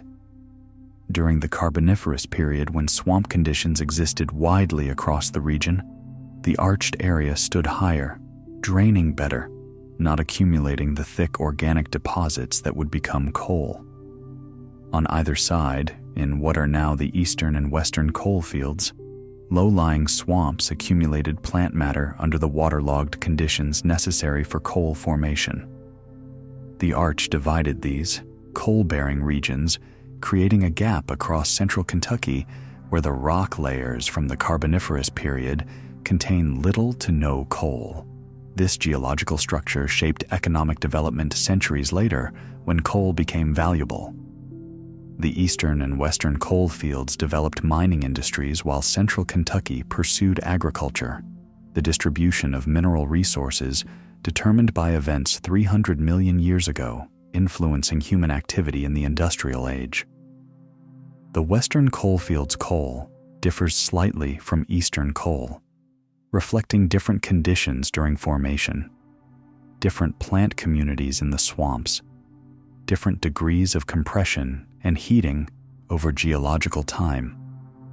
These differences affect the coal's quality and burning characteristics, details that mattered practically to industries deciding where to mine and how to use the coal they extracted. Paintsville Lake extends 1,139 acres through Johnson County. Its name derived from the red ochre Native Americans collected along Paint Creek to create pigments for ceremonies and artistic expression. Ochre forms where iron-rich minerals oxidize, creating red and yellow pigments that humans have valued across cultures and throughout history for their color stability and ease of use. The Native Americans who collected ochre here processed it by grinding and mixing it with binders to create paint that could be applied to skin, clothing, ceremonial objects, and rock walls. The creek that provided this resource became known for it, the association between place and material so strong that even after the Native American communities that used the ochre were displaced, the creek retained its descriptive name. The lake that now covers portions of Paint Creek continues this naming tradition, preserving linguistic memory of practices that ceased generations ago. The ochre deposits still exist along portions of the creek that remain above the lake's surface, red-stained rocks and soil marking where iron-rich groundwater emerges and oxidizes on contact with air. These deposits represent ongoing geological processes, iron dissolved from rocks during water's underground journey, transported in solution, then precipitated when conditions change at the surface. The same process that provided pigment to Native Americans continues operating, though the cultural practices that once valued the ochre have been disrupted by historical changes that severed the connections between place, resource, and traditional use. The Tradewater River flows 136 miles through western Kentucky, draining an area where underground coal seams occasionally ignite naturally, burning for decades before extinguishing. These coal fires start through various mechanisms: lightning strikes that reach seams exposed at the surface, Spontaneous combustion when freshly exposed coal oxidizes and generates heat that reaches ignition temperature. Fires from human activity, spreading into coal outcrops. Once burning, coal seams can continue combusting for extraordinary periods because the fuel exists in massive quantity and because underground fires are difficult or impossible to extinguish without excavating the burning coal entirely. The fires move slowly through coal seams, following the coal layer's path underground, sometimes emerging to the surface where smoke and heat reveal their presence, sometimes burning completely hidden except for subtle surface signs like dead vegetation or ground too hot to touch. The fires affect groundwater chemistry, release smoke and gases into the atmosphere, create subsidence hazards where burned coal leaves voids that eventually collapse. In the Tradewater watershed, these fires have been documented burning for decades, their locations shifting as they consume coal and move into adjacent areas of the seam. They represent a phenomenon where human and natural factors intersect. The coal itself formed naturally over geological time, but its exposure through mining or erosion, combined with ignition sources both natural and human, creates conditions for fires that burn on timescales longer than human lifetimes, reshaping local geography through their heat and consumption of underground resources. Yatesville Lake covers 2,300 acres in Lawrence County. Its cold bottom waters maintaining temperatures of 48 to 52 degrees year-round, even when surface waters reach 85 degrees in summer. This temperature stratification results from the lake's depth and the physics of water density. Cold water is denser than warm water, causing it to sink to the lake bottom where it remains isolated from the surface during summer months. A thermocline, a layer where temperature drops sharply, develops at intermediate depth, typically 20 to 30 feet down, separating the warm surface waters from the cold depths. The stratification persists from late spring through early fall, breaking down only when autumn air temperatures cool the surface water enough that it begins sinking, eventually mixing the entire water column. The cold bottom waters create habitat for species that prefer cooler temperatures, particularly trout stocked by fisheries managers who take advantage of the cold water zone that exists far south of where such temperatures would normally persist year-round. The surface waters support warm water species, bass, bluegill, catfish, creating a lake with two distinct thermal environments and fish communities separated by just a few dozen feet of vertical distance. Anglers targeting different species fish different depths, their success depending on understanding where specific fish will be based on temperature preferences. The lake's thermal structure demonstrates how depth creates environmental diversity, allowing a single water body to provide multiple distinct habitats determined not by horizontal location, but by vertical position in the water column. The Dix River plunges over Dix Dam in Mercer County, creating the highest overflow spillway east of the Rockies with a potential drop of 275 feet during flood conditions. The dam was completed in 1925, one of the earliest large hydroelectric projects in Kentucky, built when concrete dams represented cutting-edge engineering, and the idea of harnessing rivers for electricity still carried the excitement of new technology. The spillway was designed to handle extreme floods, events that occur rarely, but with enough force that the structure must accommodate water volumes far beyond normal flow.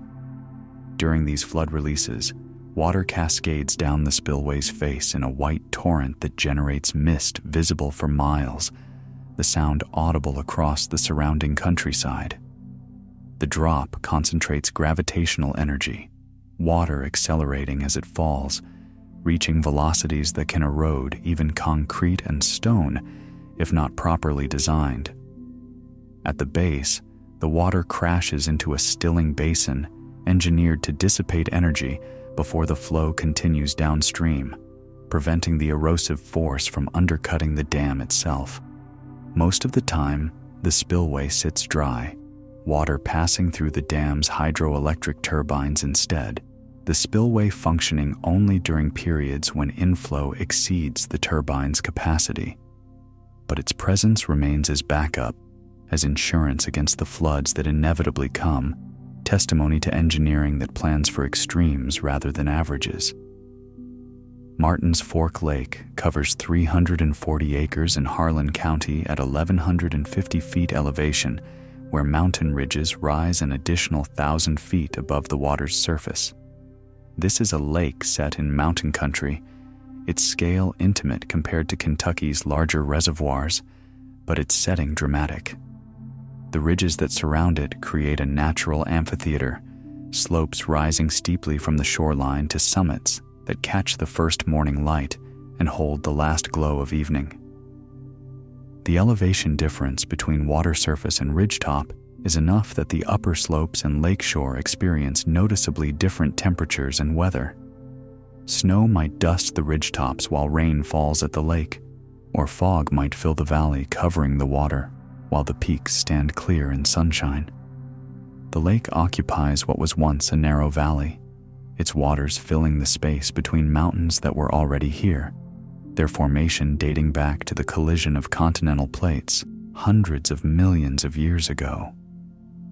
The ridges shape the lake's character, creating a sheltered environment where wind typically blows less strongly than in more exposed locations, where the surrounding mountains block some storms and channel others, where the interplay of elevation and topography creates microclimates that vary over distances measurable in hundreds of feet rather than miles.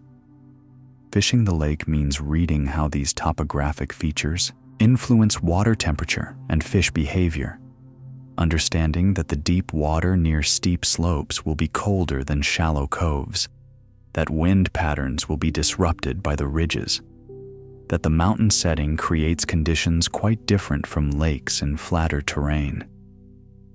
The Rolling Fork River travels 90 miles through karst terrain in central Kentucky, losing and regaining its entire flow through underground channels at least twice during typical summer conditions. This is a river that operates intermittently at the surface, its water disappearing into swallow holes where the stream bed intersects with underground conduits, traveling through limestone passages for miles before re-emerging through springs downstream. During the underground portion of its journey, the river exists but remains invisible, flowing through caves and channels carved over millennia by water's patient dissolution of stone. The surface channel stands dry during these periods, its bed exposed to air and sunlight, rocks that are normally submerged sitting in a waterless valley that clearly once held flow. Then the river returns, emerging from springs as a fully formed stream, carrying the same volume that disappeared miles upstream, its water having flowed through darkness between disappearance and reemergence. This intermittent character makes the Rolling Fork difficult to predict. Where it flows on the surface changes with season and rainfall, swallow holes that might take the entire flow during dry periods being bypassed when floods produce more water than underground channels can accommodate. The river demonstrates karst hydrology at work, showing how in limestone terrain, surface drainage is only part of the story, perhaps not even the main part. The larger drainage network exists underground, a complex of passages that carry more water than surface streams, shaping the landscape from within in ways that become visible only where surface collapses or spring emergence reveal the hidden geography. Wood Creek Lake extends 150 acres through Laurel County, its waters stained dark brown by tannic acid from hemlock and oak leaves, reducing visibility to less than 1 foot despite pristine water quality. The brown color comes from organic compounds leached from decomposing vegetation, the same chemistry that makes tea brown when leaves steep in hot water. In Wood Creek's watershed, Hemlock and oak trees drop needles and leaves into streams and onto soil where rainwater percolates through the organic matter, extracting compounds that stain the water. The staining is harmless. Tannic acid is a natural product. The water quality remains excellent by chemical and biological measures, but it transforms the lake's appearance and character.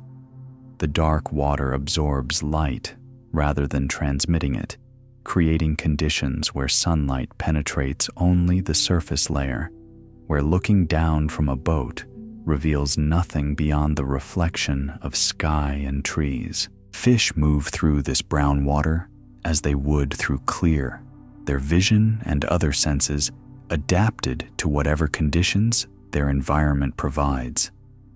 The darkness creates a different aesthetic than clear water lakes, the surface becoming more reflective, more mirror-like, doubling the surrounding forest in its reflection while revealing nothing of the depths.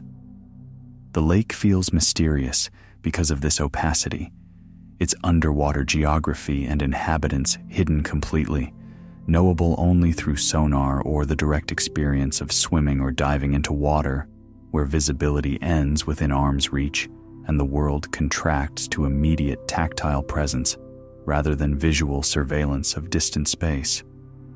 The Pond River flows 118 miles through western Kentucky, its name referencing the numerous oxbow lakes and backwater ponds created by its meandering course across flat terrain. In low-gradient country, where the land drops only a few inches per mile, rivers develop elaborate meander patterns, curving back and forth across their floodplains in loops that sometimes almost touch. During floods, water sometimes cuts through the narrow neck between adjacent curves, creating a shorter, straighter path and abandoning the old channel as an oxbow lake, a curved body of water disconnected from the main river, but marking where flow once occurred. The Pond River has created numerous such oxbows over centuries of lateral migration, its course shifting gradually across the floodplain as erosion removes soil from outside bends and deposition builds up inside bends, causing the channel to move sideways even as water continues flowing downstream. The oxbow lakes and backwater ponds create diverse habitat, their still waters hosting different plant and animal communities than the flowing river, their cycles of filling and drying during floods, adding complexity to the floodplain ecosystem. The river's name captures this characteristic, noting how the landscape it flows through is dotted with ponds that are essentially the river's history written in water bodies, each pond marking a former course, a place where the river once flowed before cutting a new path and leaving the old channel to become a pond, slowly filling with sediment and vegetation over decades or centuries. Cave Island sits entirely above an underground river in Mammoth Cave National Park, water flowing beneath its surface through passages that sustain unique ecology, where plants draw moisture from the cave system below. The island exists as a hill within the larger depression where surface streams have created the cave network, its slopes supporting forest while beneath its roots, a river flows through limestone corridors. The underground river's presence affects the island's hydrology in subtle ways. Moisture rises through cracks and fissures, soil above the cave passages retains dampness. Even during surface droughts, plant roots can potentially tap into water sources below the surface layer. This creates conditions slightly different from the surrounding terrain, potentially explaining unusual plant distributions or the persistence of moisture-loving species during dry periods when they struggle elsewhere. The island's very existence raises questions about cave formation and landscape evolution. Why did this particular area remain as a topographic high while caves formed beneath it? What characteristics of the rock here prevented it from collapsing into the cavities below? The relationship between surface and subsurface geography at Cave Island illustrates how landscapes operate in 3 dimensions, how what we see at the surface relates to structures and processes occurring underground, how the solid earth is actually riddled with voids and passages that affect everything from drainage patterns to vegetation distribution. The North Fork Kentucky River begins at 2,000 feet elevation in Letcher County, dropping 1,700 feet over 168 miles before joining the Middle and South Forks at Beattyville. This represents a steep gradient, an average drop of about 10 feet per mile, though the descent isn't uniform. In the headwaters, the river falls more steeply over short distances, while in lower reaches, the gradient moderates as the river approaches its confluence. The elevation drop creates a river with character that changes dramatically from source to mouth. In the high country where it begins, the North Fork runs fast over rocky bed, its water cold from mountain springs, its course marked by rapids and small waterfalls where resistant rock creates steps in the stream profile. As it descends and the valley widens, the river slows somewhat, developing pools between riffles, carrying more sediment from the expanding watershed. By the time it reaches Beattyville, it flows through broader valleys, its character more subdued than in the steep mountain sections upstream. The elevation change influences everything about the river: water temperature, flow velocity, sediment load, the species of fish and insects that can survive in its different reaches.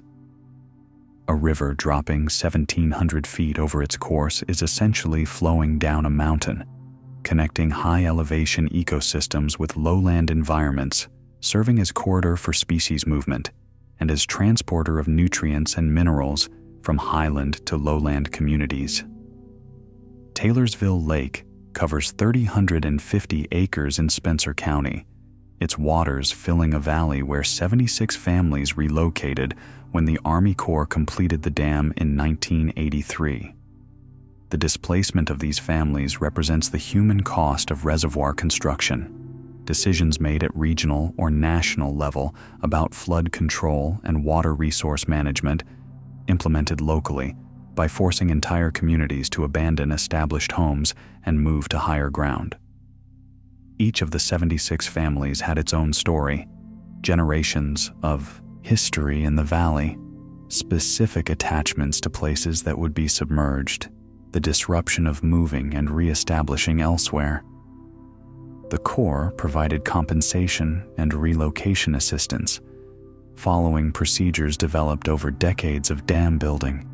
But compensation can't fully address the intangible losses: the specific view from a particular porch, the swimming hole used by multiple generations, the family cemetery requiring relocation before flooding, the network of relationships formed around place-based community.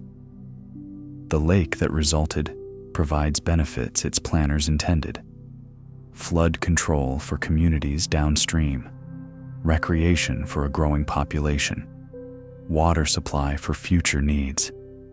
But it came at a cost, paid disproportionately by those 76 families whose private geography was sacrificed for public benefit.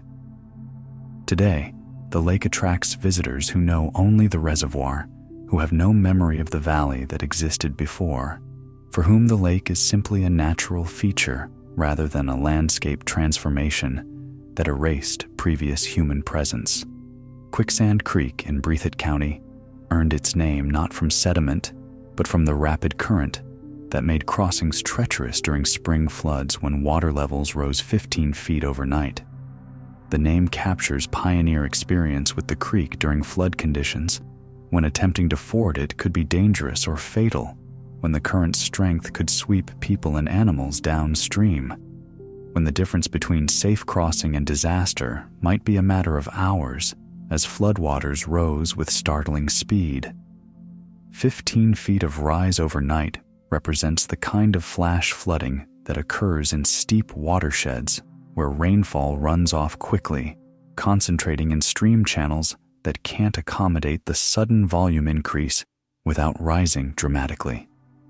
The modern era has tamed some of this unpredictability through weather forecasting and flood warning systems, but the fundamental character remains: steep watershed, flashy hydrology, a creek that can transform from peaceful flow to raging torrent in hours when the right weather conditions develop.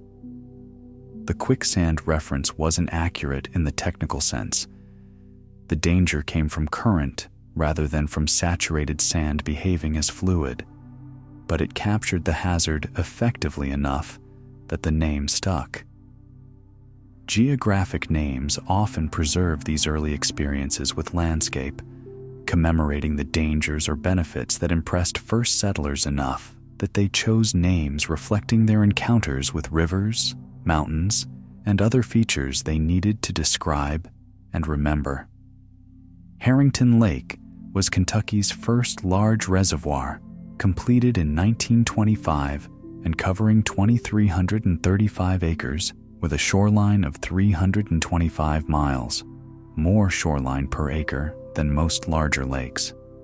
The shoreline-to-area ratio reveals the lake's elongated, irregular shape, its tendency to wind through narrow valleys rather than spreading broadly, its countless coves and inlets that create complex geometry. A lake with high shoreline-to-area ratio offers more edge habitat, more interface between water and land where many species thrive, more variety in exposure and depth near shore. The shoreline measurement includes all these convolutions, every cove and point, measured as if you walked the perimeter following every indentation. The lake's creation in 1925 made it a pioneer of Kentucky's reservoir age, predating the major Tennessee Valley Authority and Army Corps of Engineers projects that would create dozens of reservoirs across the state in subsequent decades. The dam that formed Harrington Lake generated hydroelectric power at a time when rural electrification was transforming daily life, when electric lights and motors were replacing kerosene lamps and hand labor. The lake represented modernity and progress in its era, a landscape transformation undertaken with confidence that controlling water, storing it behind dams, using it to generate power, represented improvement over natural conditions. Nearly a century later, the lake continues serving its purposes, though the calculations about benefits and costs have become more nuanced, recognition growing that reservoir creation involves trade-offs rather than pure gain. The Louisa Fork flows 164 miles through eastern Kentucky, its name a corruption of Louisa, honoring Princess Louisa, though the exact origin of the naming remains debated by historians. Names evolve through pronunciation and spelling variation over time, especially in areas where literacy rates were low and names were transmitted orally before being written down by mapmakers or government officials who spelled them as they heard them. Louisa became Louisa, which became Lavisa through the vagaries of accent and transcription. The princess honored by the original name may have been one of several possible Louisas connected to British royalty or colonial administration, the specific identity lost as the name transformed, and the reason for choosing it faded from memory. What persists is the corrupted version, now standard on maps and in local usage, bearing little obvious resemblance to its supposed origin. The fork drains a significant portion of eastern Kentucky, gathering water from multiple tributaries before joining the Russell Fork to form the Big Sandy River at the Kentucky-West Virginia border. Its watershed encompasses mountains and valleys where coal mining shaped economy and landscape for over a century, its waters carrying both natural sediment and the legacy of human activity in the erosion from stripped lands and the chemical signatures of mining and processing. The river serves as main drainage for territory where steep topography creates rapid runoff, where flashy hydrology can produce floods measured in vertical feet rather than inches, where the relationship between rainfall and stream flow is immediate and sometimes devastating. Cranks Creek Lake covers 350 acres in Harlan County, where surface elevation reaches 1,480 feet, making it one of Kentucky's highest reservoirs by elevation. The lake's high elevation affects everything from its temperature regime to the plant and animal species that inhabit its surroundings. Water at this altitude stays cooler longer into spring and turns cold earlier in autumn compared to lowland lakes. The growing season shorter, winter conditions more severe and prolonged. The surrounding mountains rise even higher, creating a setting where the lake sits nestled between ridges that block wind and funnel weather systems, where storms can develop locally as moist air rises along mountain slopes and cools to condensation. The elevation creates air pressure slightly lower than at sea level, a difference mostly imperceptible to casual visitors, but significant for atmospheric processes and for organisms adapted to specific pressure ranges. The lake's creation at this elevation required damming a high-elevation stream, impounding water in valleys that previously hosted mountain creek ecosystems. The transformation from creek to lake changed local ecology completely, replacing flowing water species with stillwater species, drowning streamside vegetation, and creating shoreline where lake-adapted plants now grow.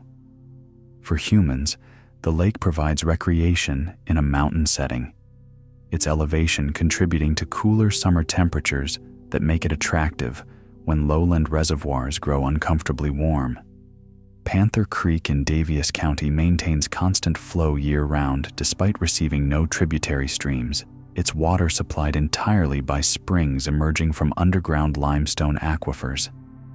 This is a creek sustained by groundwater rather than surface runoff, its flow remarkably consistent because it responds to the aquifer's storage rather than to immediate rainfall.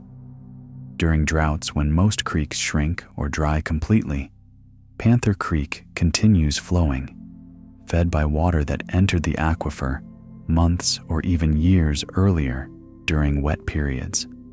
Water that has been traveling slowly through limestone pores and passages, moving toward discharge points at the springs. During wet periods when most creeks flood, Panther Creek's flow increases only modestly, its response muted because most rainfall runs off across the surface rather than infiltrating quickly enough to affect the aquifer immediately. The springs that feed the creek emerge from specific points where the water table intersects the land surface, where underground passages reach the creek channel, where the geometry of aquifer and topography combine to create discharge points. The water emerges cool and clear, typically maintaining temperatures that vary little season to season because it comes from underground, where temperature stays relatively constant year-round. The creek's reliability made it valuable to earlier residents who could depend on its flow for water supply and power for mills.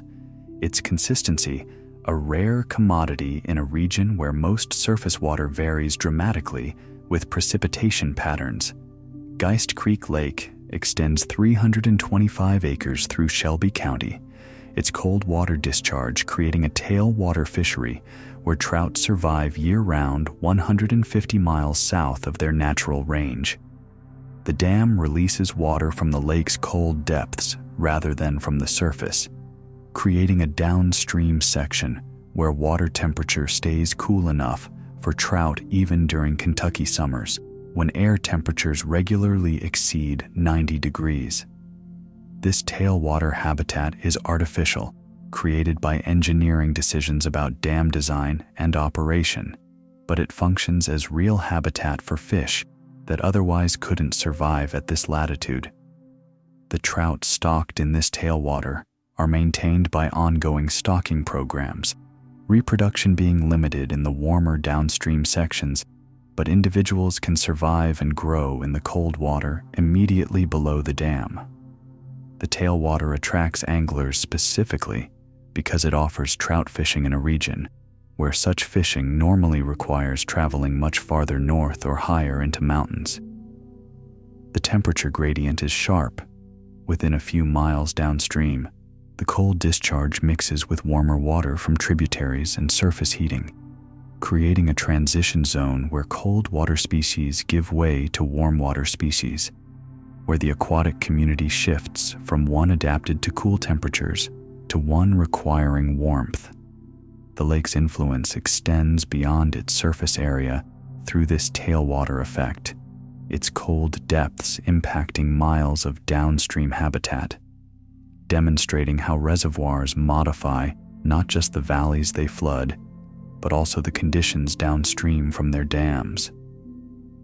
Tygarts Creek flows 93 miles through northeastern Kentucky, cutting a valley where prehistoric mastodons left bones that emerged from stream banks during 19th century floods. The bones appeared in contexts that made their age clear, buried in sediments that predated European settlement, in layers that had been undisturbed for millennia until erosion exposed them. Mastodons roamed Kentucky during the Pleistocene epoch, the last ice age, when the climate was cooler and wetter, when extensive forests provided browse for these elephant relatives that stood 10 feet tall at the shoulder and weighed several tons. They became extinct approximately 10,000 years ago, part of the megafaunal extinctions that eliminated many large mammal species from North America. Their bones preserved in sediments along Tygarts Creek and other Kentucky waterways, buried by floods that deposited layers of sand and silt over carcasses, creating conditions where fossilization could occur.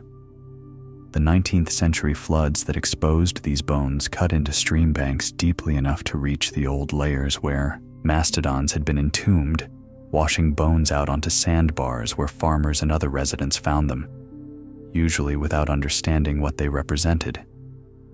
Many bones were lost or discarded before scientists recognized their significance, but enough were preserved in museums and private collections to document the presence of these extinct giants in Kentucky's valleys, their bones connecting present landscape to a past almost beyond imagination, to ecosystems fundamentally different from anything in historical memory. Carr Creek Lake covers 710 acres in Knott County at 1,175 feet elevation, where surrounding mountains rise to 2,500 feet, creating what locals call the lake in the sky. The designation captures the sensation of being at an elevated lake with mountains rising further above, creating perspective where you look up to ridgetops while simultaneously looking across water, the lake feeling simultaneously low and high, depending on whether you orient to the water below or the peaks above. The elevation affects weather patterns and climate, the lake and its surroundings receiving more precipitation than lower elevations, experiencing cooler temperatures year-round, seeing more frequent fog and low clouds that drift through the valleys and sometimes obscure the ridges completely. The mountains that surround the lake create dramatic scenery, but also practical effects. They block wind, create microclimates, channel storms, affect how light falls across the water at different times of day and year. In winter, the peaks above the lake accumulate snow that persists after lower elevations have melted clear, creating a landscape where the lake itself might be ice-free while the mountains above show white. The setting gives the lake character distinct from lowland reservoirs, its mountain location creating conditions and aesthetics that attract visitors specifically because of the elevation and topographic drama, because of the experience of being on water while surrounded by mountains that provide context and scale that remind observers of the larger landscape within which this particular water body exists. Sinking Creek in Jessamine County disappears completely into limestone caves during summer, leaving a dry stream bed visible where 3 million gallons per day flow underground toward the Kentucky River. The creek operates as intermittent surface feature, flowing visibly during wet periods when water volume exceeds what the underground passages can accommodate. but vanishing during dry periods when flow diminishes enough that the cave network can carry the entire volume. 3 million gallons per day represents substantial flow even when invisible. Roughly 2,000 gallons per minute moving through limestone conduits, a river-sized flow happening entirely underground. The dry stream bed during summer shows, where water normally flows, rocks and gravel arranged by current, channel form still evident even without water present. Vegetation responds to the intermittent nature, with species that tolerate periodic inundation, but also survive extended dry periods when the bed sits exposed to sun and air. The water traveling underground moves toward springs that discharge to the Kentucky River, the underground route being more direct than surface flow would be, following passages dissolved through the limestone over geological time. The creek demonstrates karst hydrology clearly. Surface streams are temporary features during certain flow conditions. The permanent drainage existing underground in passages carved through soluble rock. Walking the dry stream bed, you're following the ghost of water that's flowing beneath your feet. Its course invisible but continuous, connecting the creek's origin to its eventual destination through geography that exists below the ground surface. Kincaid Lake covers 183 acres in Pendleton County, its waters filling a valley where Daniel Boone allegedly camped in 1767 while exploring what would become Kentucky. The Boone connection may or may not be historically accurate. His travels through the region are documented, but specific campsites claimed in local tradition often lack definitive proof. The association more about linking place to famous figure than about verified historical fact. Regardless of whether Boone actually camped at this specific location, the naming and tradition reflect how communities connect their landscape to larger narratives, how local geography gains significance through association with famous people or events. The valley Boone would have seen, if he was indeed here, differed completely from today's lake. A forested valley with a creek flowing through it, old-growth trees, abundant wildlife. No human development beyond perhaps Native American trails and camps. The transformation from Creek Valley to lake represents one of countless changes that occurred across Kentucky as European settlement progressed, as land use intensified, as water projects created reservoirs where valleys once opened. The lake provides recreation and water supply now, serving contemporary purposes that couldn't have been imagined when Boone explored the region, when the very concept of damming creeks to create impoundments didn't exist in the minds of those mapping territory and evaluating land for settlement. The Boone Association provides historical depth, connecting present to past, even as the landscape itself has been fundamentally altered from the conditions that past explorer encountered.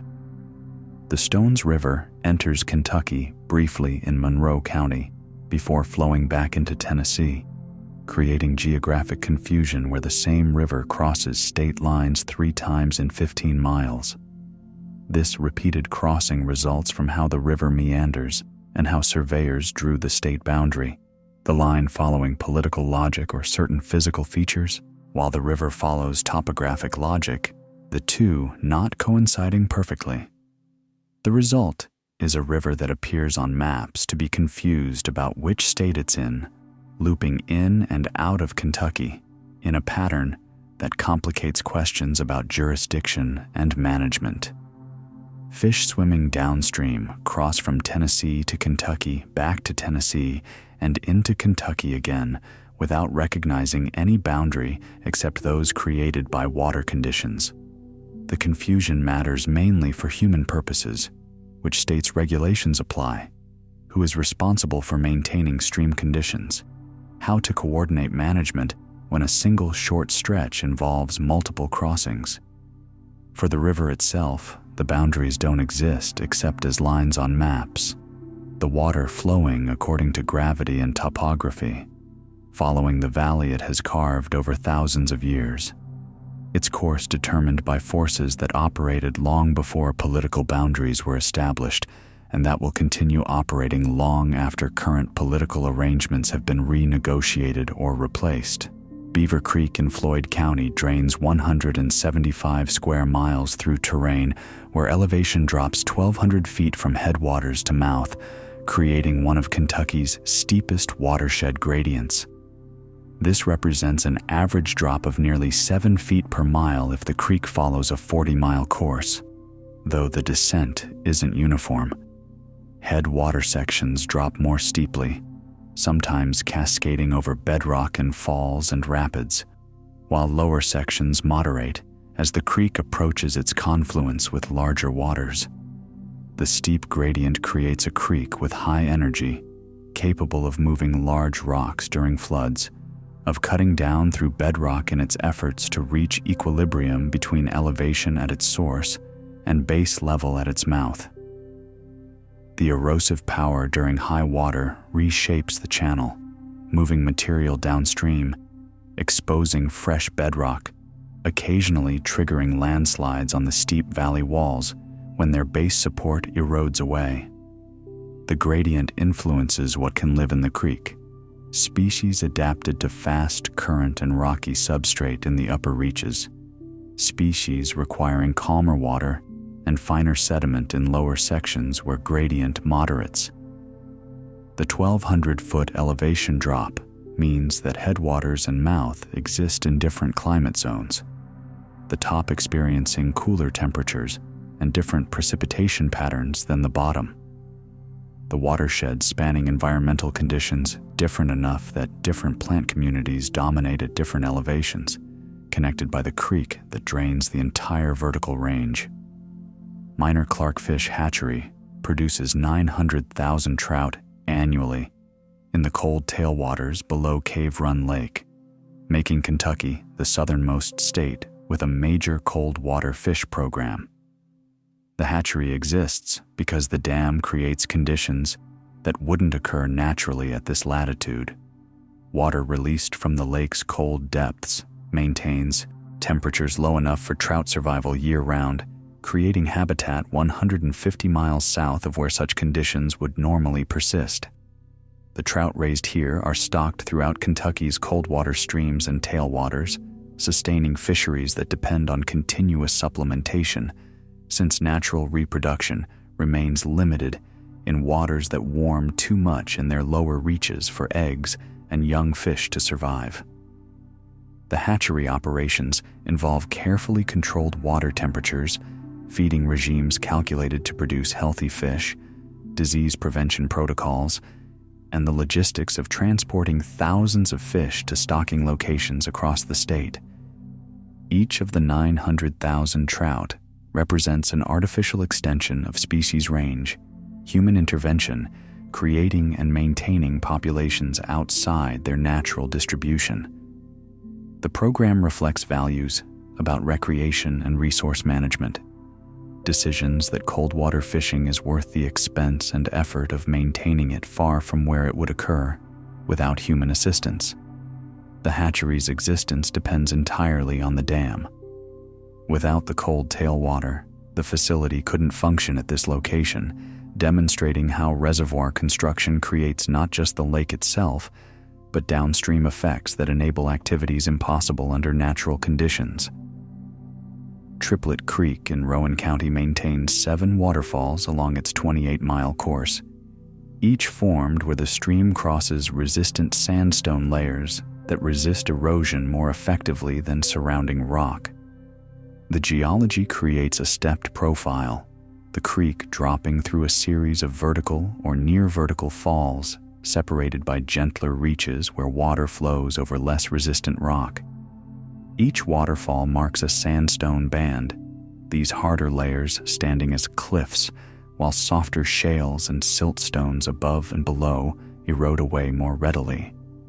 The falls work backward upstream over geological time, the water's erosive power slowly removing rock at the base of each fall, undermining the cliff until blocks collapse and the fall migrates upstream by increments.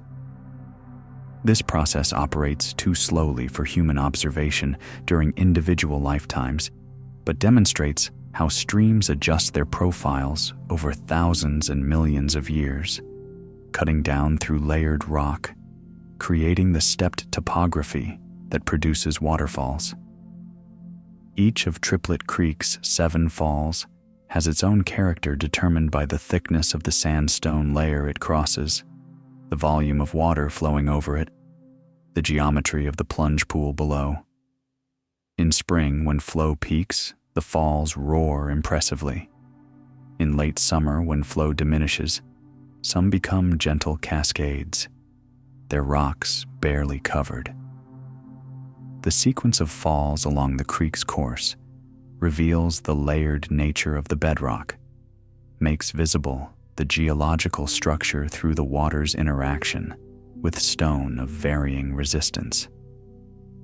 Greenbow Lake covers 300 acres in Greenup County, its waters so clear that scuba divers regularly explore submerged trees standing 40 feet tall on the lake bottom.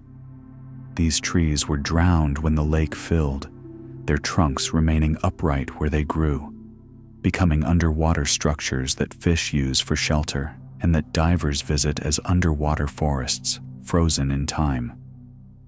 The water's exceptional clarity comes from the lake's relatively undeveloped watershed and its depth, factors that minimize sediment input and allow particles to settle rather than remaining suspended. Visibility of 30 or 40 feet isn't uncommon during favorable conditions, creating an underwater environment where divers can see distances comparable to surface visibility in fog or light rain.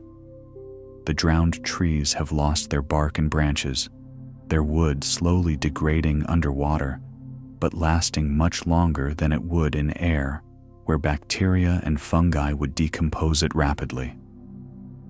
Some trees have been underwater for decades since the lake's creation, their trunks still standing as monuments to the forest that existed before flooding.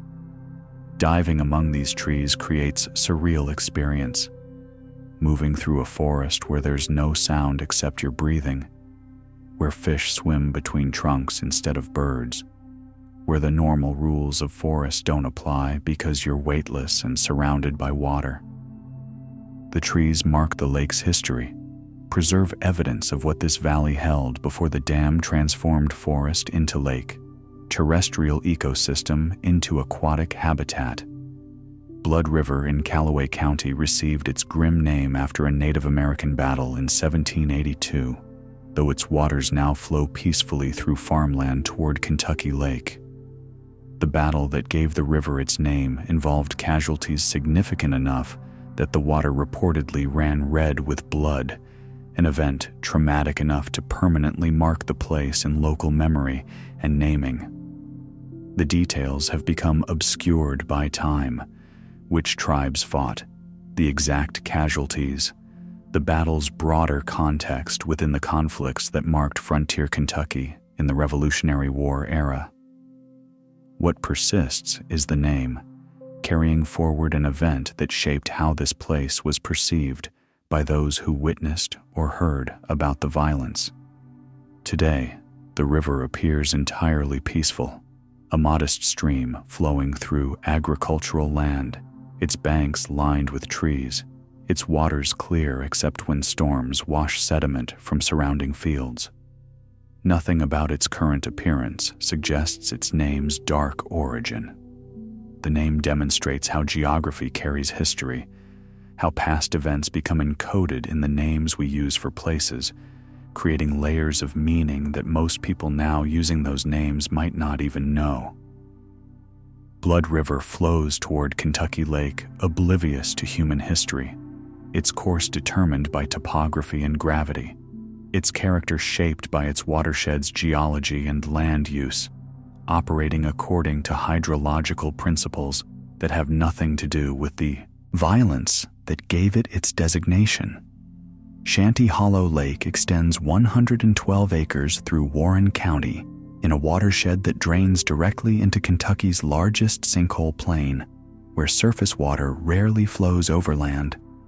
The lake occupies an unusual position in karst landscape where most precipitation infiltrates through sinkholes rather than running off across the surface to reach streams. The lake itself exists because engineers built a dam, creating impoundment that wouldn't occur naturally in terrain, where water's tendency is to disappear underground rather than accumulate at the surface. The surrounding sinkhole plain represents karst topography at its most developed.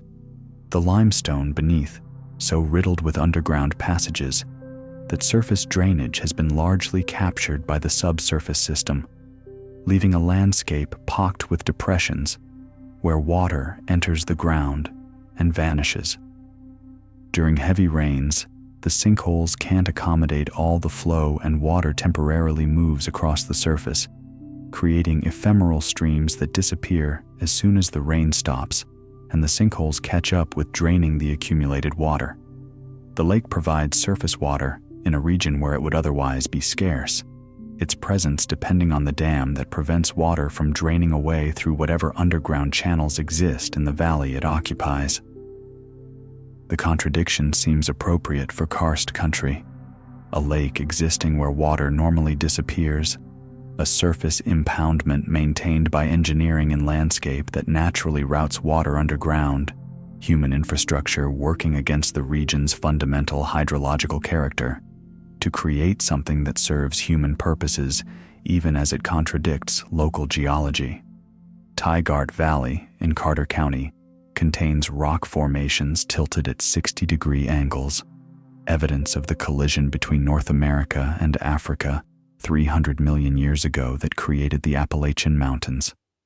The tilted rocks represent enormous forces applied to layers that formed horizontally, compression from the continental collision folding and faulting the rock, tilting entire formations from their original orientation.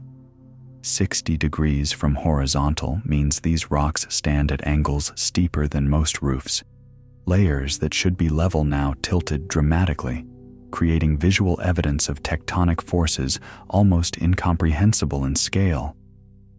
The collision that produced this deformation involved continents moving at rates of inches per year, speeds imperceptible during human lifetimes but sufficient over millions of years to close an ocean, drive land masses together, and force rock layers to crumple and rise into mountain ranges. The Appalachians were much taller when freshly formed, potentially rivaling the modern Himalayas, but 300 million years of erosion have worn them down to their current heights, removing vertical miles of rock that once stood above. The tilted formations in Tygart Valley preserve the geometry of that ancient collision, angles frozen in stone that document forces and events from an era when the Earth's geography bore no resemblance to current arrangements. Touch these tilted rocks and you're touching evidence of continental collision, a record written in stone's orientation of events that reshaped the entire eastern margin of North America and created the mountain chain that still influences the region's geography, climate, and ecology. Wilgreen Lake covers 162 acres in Madison County, created in 1968 when a dairy farm's valley was intentionally flooded to provide water supply and recreation. The transformation from working farm to lake represents a conscious decision about land use priorities, valuing water storage and public recreation over agricultural production, converting privately owned and worked land into public resource. The dairy farm that existed in this valley before flooding had its own history. Barns and houses, fenced pastures where cattle grazed, the daily routines of milking and feeding and maintenance that characterized farming life. All of this was dismantled or abandoned when the decision was made to create the lake. The valley's character completely transformed from agricultural to recreational use. The lake provides water supply for the growing town of Richmond, insurance against drought, a reservoir that can meet demand even during extended dry periods when rainfall doesn't keep pace with consumption. It also provides recreation, fishing, boating, shoreline trails, converting private farmland into public space accessible to anyone rather than only to those who owned or worked the land. The transition reflects changing values and demographics, growing urban populations requiring water infrastructure and recreation space, agricultural land near towns becoming more valuable for other uses than food production. What was once a dairy farm, a place of work and livelihood, became a place of leisure and resource storage, the same valley serving radically different purposes determined by human decisions about how land and water can best be used. Bayou de Chien in Fulton County marks Kentucky's only true bayou ecosystem, where cypress swamps create southern wetlands, just 320 miles from the Ohio River's northern character. This is geography compressed, ecosystems that normally occupy different latitudes existing in relatively close proximity because of local conditions that allow southern species to extend their range unusually far north. The bayou features bald cypress trees growing in standing water, their distinctive knees rising above the water surface, their needle-like leaves that drop in autumn despite being conifers. The wetland hosts southern species that reach their northern limits here, certain fish, amphibians, plants that require conditions found typically much farther south in Louisiana or Mississippi. 320 miles might seem like substantial distance, but geographically it's remarkable that bayou conditions exist this far north, that cypress swamps grow within driving distance of regions that experience hard winters and occasional heavy snowfall. The bayou exists because of very specific local conditions: flat terrain that allows water to stand without draining, connection to the Mississippi River system, climatic conditions just warm enough for southern species survival. It represents biogeography in action, showing how species distributions depend on specific environmental conditions that can sometimes extend beyond typical ranges, creating isolated populations or communities that exist far from their main distribution. Bayou de Chien provides habitat for southern species in Kentucky, ecological diversity compressed into a small area where conditions permit ecosystems that seem misplaced, yet thrive when geography provides the requirements they need. Bullock Pen Lake extends 96 acres through Madison County at 920 feet elevation, its name commemorating pioneer livestock pens that once surrounded natural springs in this valley. The springs provided reliable water, essential resource that made this location valuable for settlers whose livestock needed daily access to water. The bullock pens, enclosures for young male cattle being raised for meat or work, clustered around the springs because keeping animals near water simplified daily management. The springs have been submerged by the lake now, their exact locations lost beneath the water that serves purposes different from those that made the springs valuable to pioneers. The name preserves this history of use, maintaining linguistic connection to practices that ended when the valley was flooded. Lakes created in the 20th century often carry names that reference what existed before: creeks that were dammed, communities that were displaced, features that were submerged.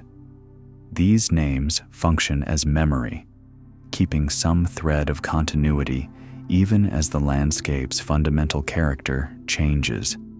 Someone using the name Bullock Pen Lake might not know the origin, might not think about pioneers managing livestock around springs, but the name carries that history forward regardless, encoding past use in the designation that appears on current maps. The springs that attracted settlers now contribute to the lake that replaced them, their water still emerging from underground, but flowing into impoundment rather than creating the surface springs that made this spot valuable for purposes completely different from the recreation and water supply the lake now provides. Hazel Creek in Wolfe County contains geological formations called rocking stones, balanced boulders weighing several tons that visibly sway but never fall despite centuries of weathering. These balanced rocks perch on smaller bases, their centers of gravity positioned precisely above their support points, creating situations where gentle pressure can make them rock noticeably. Yet they remain stable even during earthquakes and storms. The balance is natural, created by erosion, that removed surrounding rock while leaving these particular boulders in precarious-looking but actually stable positions. The stones have likely rocked in place for thousands of years, surviving all the weather and geological events of that period. Their balance so perfect that disturbances that might seem sufficient to topple them actually just cause temporary rocking before they settle back to rest. The formations demonstrate physics and geology intersecting. Erosion, creating specific shapes and positions. Gravity and friction maintaining stable equilibrium despite appearances suggesting imminent collapse. Local tradition often attributes rocking stones to supernatural causes or unusual origin stories, their existence seeming too remarkable to result from ordinary geological processes. But they demonstrate exactly those processes, showing how erosion works selectively, removing some rock while leaving other masses intact, creating formations that appear impossible yet persist decade after decade, century after century.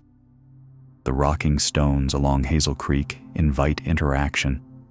People push them to feel them move, experiencing the strange sensation of setting tons of rock in motion with hand pressure, seeing visible movement in objects that appear solidly fixed, then watching them return to stillness, their balance remaining despite the disturbance.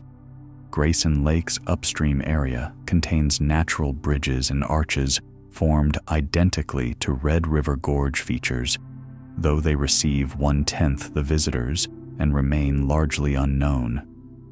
The arches formed through the same processes, water and frost working on sandstone, exploiting weaknesses, enlarging cracks until eventually portions of rock fell away, leaving spans of stone across empty air.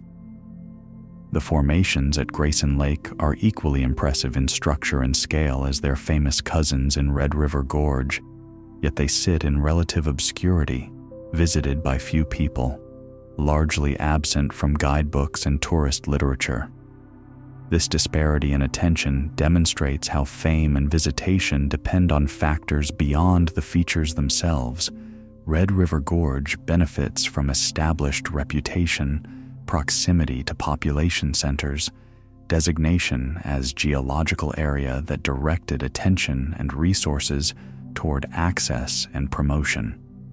Grayson Lake's arches exist in similar landscape just miles away, but without the infrastructure and reputation that draw crowds. The result is two populations of nearly identical geological features experiencing vastly different human engagement. One set photographed constantly, appearing in countless images and descriptions, the other known mainly to locals and dedicated explorers willing to bushwhack to find formations that aren't marked or maintained. The comparison suggests how human attention distributes unevenly across landscape, how certain places become famous while others equally remarkable remain obscure, how reputation and accessibility matter as much as inherent characteristics in determining which features become celebrated and which remain largely unknown. The Obey River touches Kentucky for exactly 2.7 miles in Wayne County before entering Tennessee, making it the state's shortest border-forming waterway. This brief contact represents the Obey's meander, bringing it just barely into Kentucky's territory before curving back toward Tennessee, the river's path intersecting the state line for only this short segment. 2.7 miles is distance you could walk in less than an hour along the riverbank, drive in a few minutes on a road paralleling the river.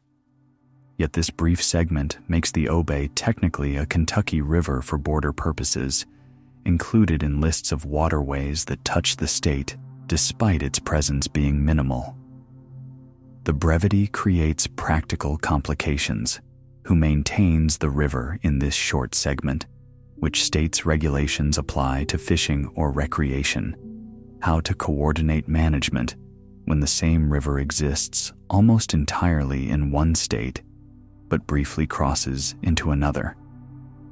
The Obey's brief Kentucky presence demonstrates how political boundaries and natural features interact, how rivers that predate human borders wind through territory without respecting lines drawn by surveyors, how the resulting geography creates situations where rivers appear confused about which state they're in, crossing back and forth or barely touching borders before returning to one state or another. For the river itself, the distinction doesn't exist. It flows through terrain following topography, its course determined by the valley it occupies, completely indifferent to the political boundaries that humans use to divide territory into jurisdictions requiring separate management and regulation. Kentucky contains 89,000 miles of flowing streams, enough linear distance to circle Earth's equator 3.5 times, with 90% classified as headwater streams less than 10 feet wide. This staggering length represents the dendritic nature of drainage networks, the way tiny tributaries combine into slightly larger streams, which combine into larger ones, creating branching patterns that spread across entire landscapes. The headwater streams, those small flows less than 10 feet wide, constitute the vast majority of total stream length, the network's finest branches reaching into every watershed, draining individual hollows and hillsides, carrying water toward increasingly larger channels. These small headwaters are crucial despite their modest size. They provide habitat for specialized species. They moderate downstream flow by storing water and releasing it gradually. They process nutrients and sediment before water reaches larger streams. The total of 89,000 miles means that no point in Kentucky is very far from flowing water, that streams reach into virtually every landscape, that water's presence and movement shapes the entire state's geography. The comparison to Earth's equator provides scale difficult to otherwise grasp. The streams in one state, if stretched out linearly, would wrap around the planet multiple times. Of course, they're not stretched linearly, but instead spread across Kentucky's 40,000 square miles, their density creating a landscape where water is constant presence, where streams large and small drain every watershed, where the fundamental geographic reality involves water moving across and through the land toward ever larger collecting points and eventual delivery to the ocean. The Tennessee River flows backward through Kentucky, entering from Tennessee in the east and exiting to Tennessee in the west, its valley carved when ancient rivers flowed opposite to today's course. This backward flow represents a geological reversal, changes in drainage patterns that occurred as the landscape evolved and regional slopes shifted.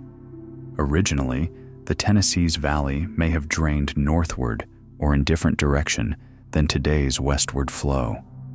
But as the regional geography changed, possibly due to uplift, possibly to stream capture, where one river eroded through a divide and captured another's drainage, the flow direction reversed, water now moving through a valley originally cut by flow going the other way. Evidence for this reversal appears in the valley's geometry and in relationships between the river and the terrain it crosses, patterns that make more sense if the valley formed under different flow conditions than those currently operating. The river enters Kentucky from Tennessee in the east, flows westward through Kentucky, then exits back to Tennessee in the west, creating geographic situation where Kentucky surrounds a portion of Tennessee's major river the state boundaries and river course intersecting in complex patterns that reflect both political decisions about where to draw state lines and geological history that determined where rivers carved their valleys. The Tennessee's backward flow through Kentucky demonstrates how landscapes evolve, how drainage patterns shift over geological time, how the valleys we see today sometimes preserve history of flows different from those currently operating. Lake Cumberland's Wolf Creek Dam stands 258 feet tall and 5,736 feet long, holding back 6,089,000 acre-feet of water, enough to cover the entire state of Kentucky 1 inch deep. This comparison staggers the imagination, converting a volume difficult to comprehend into image of flooding an entire state. The dam impounds Cumberland River's flow, creating Kentucky's largest reservoir by volume, a massive storage of water that provides flood control, hydroelectric power, recreation, water supply. The dam's length, over a mile, of concrete structure stretching across the valley, speaks to the river valley's width at the dam site, the structure needing to span the entire valley cross-section to impound water effectively. The height of 258 feet creates a pressure at the dam's base exceeding 100 pounds per square inch, force that requires massive structural strength to resist. The dam has experienced problems since construction, foundation seepage requiring extensive repairs that took years and hundreds of millions of dollars to address, demonstrating that even major engineering works can develop issues that require costly remediation. The lake that resulted from this dam extends for miles upstream, its arms reaching into tributary valleys, its surface covering land that was once farmland and forest, its shoreline stretching for over 1,000 miles of detailed perimeter. The volume of water stored represents significant potential energy. If released suddenly, the downstream consequences would be catastrophic, a reality that makes dam safety critical concern. The dam holds back not just water, but potential disaster. Its continued structural integrity essential to communities downstream who live below an impoundment that dwarfs their towns in stored volume. Cane Ridge, Meeting House in Bourbon County, sits atop limestone bedrock containing fossilized coral reefs from an ocean that covered Kentucky 450 million years before religious revivals drew thousands to this spot. The juxtaposition spans incomprehensible time. Ancient tropical seas hosting coral reefs, their remains compressed into limestone, then uplift, bringing former seafloor above water, then millions of years of erosion, then humans arriving and eventually building a meeting house exactly where coral reefs once grew in warm, shallow seas. The limestone beneath the meeting house preserves those ancient corals in exquisite detail, their skeletons mineralized and turned to stone, their forms recognizable to paleontologists who can identify species and reconstruct entire reef ecosystems based on the fossilized assemblages.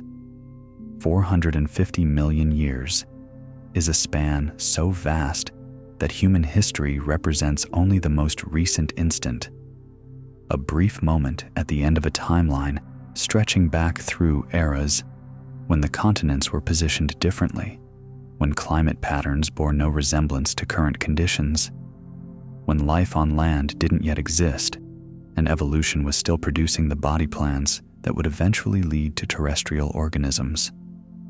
The meeting house became famous for religious revival held there in 1801, an event that attracted thousands and influenced American religious development.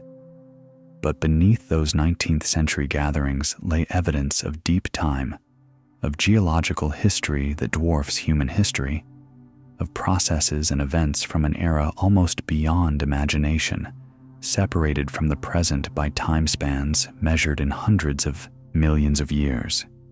Jenny Wiley State Resort Park surrounds Dewey Lake, where a 180-mile trail network traverses terrain that elevation maps show rising and falling like frozen waves across the landscape.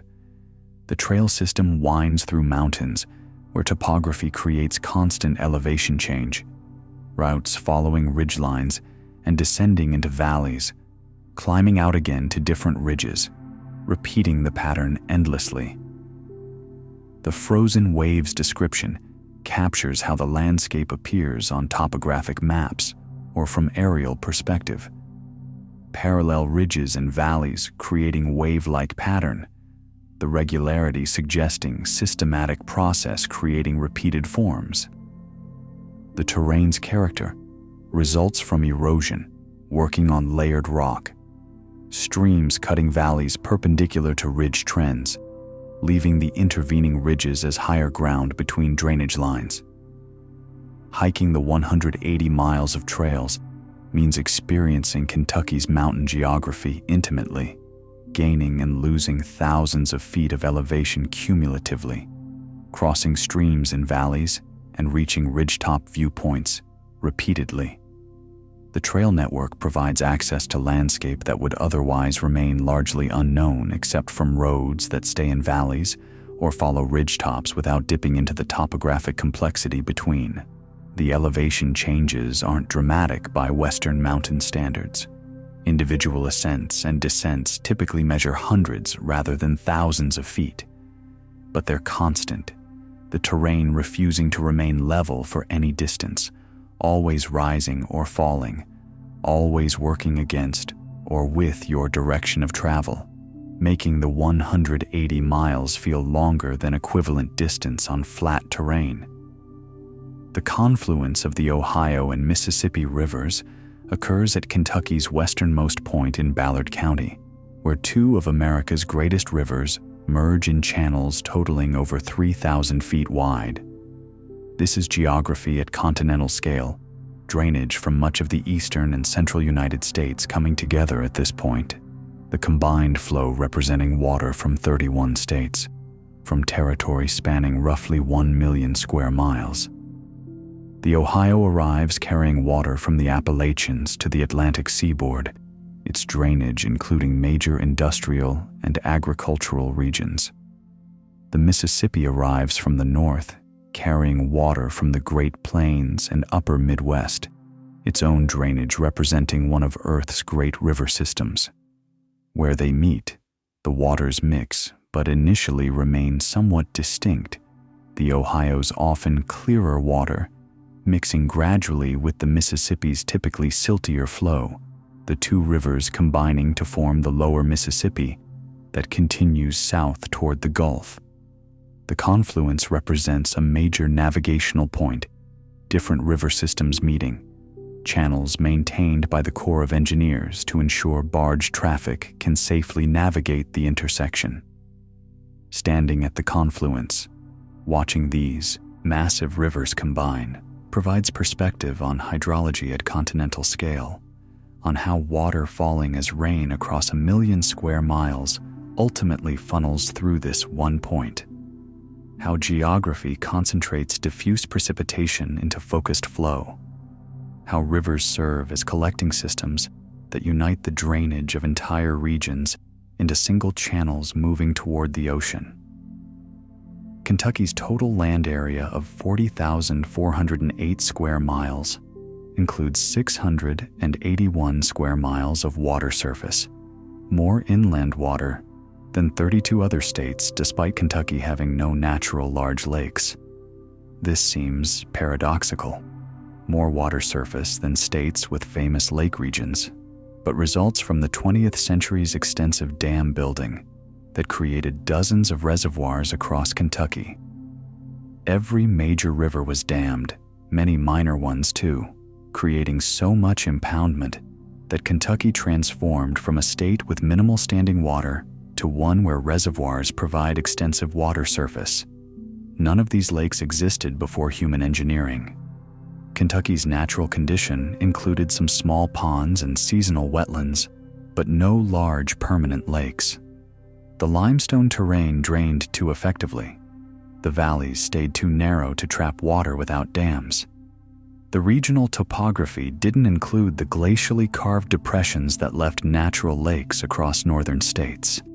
The 681 square miles of water surface represents entirely artificial geography, human modification of landscape at scale sufficient to create more water surface than exists naturally in states where glaciation left thousands of lakes. The transformation reflects 20th century values and engineering capacity. Rivers viewed as resources to be controlled and stored, technology available to build massive dams, priorities that favored flood control and hydroelectric power, and recreation over free-flowing rivers. Kentucky's water surface tells a story of landscape transformation, of conscious decisions to remake the state's hydrology, to convert flowing water into stored water, to create geography that didn't exist naturally, but that serves purposes humans decided were sufficiently valuable to justify the massive engineering and environmental changes that building dozens of dams required. The New River in Scott County flows north to south like most Kentucky rivers, but it predates the name New, a designation given by 18th century surveyors unaware they were mapping one of Earth's oldest river channels, carved 300 million years ago. The irony is profound, naming something new that's actually ancient, calling a river new when it's older than the mountains it predates. The river carved its valley before the Appalachian uplift, maintaining its course even as the land around it rose, cutting down through the rising rock to preserve its path. This makes the New River geologically ancient, one of the oldest river courses on the continent, flowing through a valley that has existed since before most of Kentucky's current topography developed. The surveyors who named it had no way to know this geological history. They arrived in territory new to them, found a river that hadn't yet been mapped by European explorers, and called it the New River simply because it was new to their knowledge, new to the maps they were creating. The name stuck, becoming official designation, even after geologists understood the river's actual age and significance. Now the misnaming is itself interesting, a reminder of how names encode the perspective and knowledge of namers, how designations that made sense to 18th century surveyors can seem absurd once geological understanding reveals deeper truths about landscape age and origin. The New River flows on, 300 million years old, carrying water toward the Ohio through a valley carved before most of Kentucky's current geography existed. Its name a permanent reminder of the gap between human timescales of knowledge and geological timescales of landscape formation.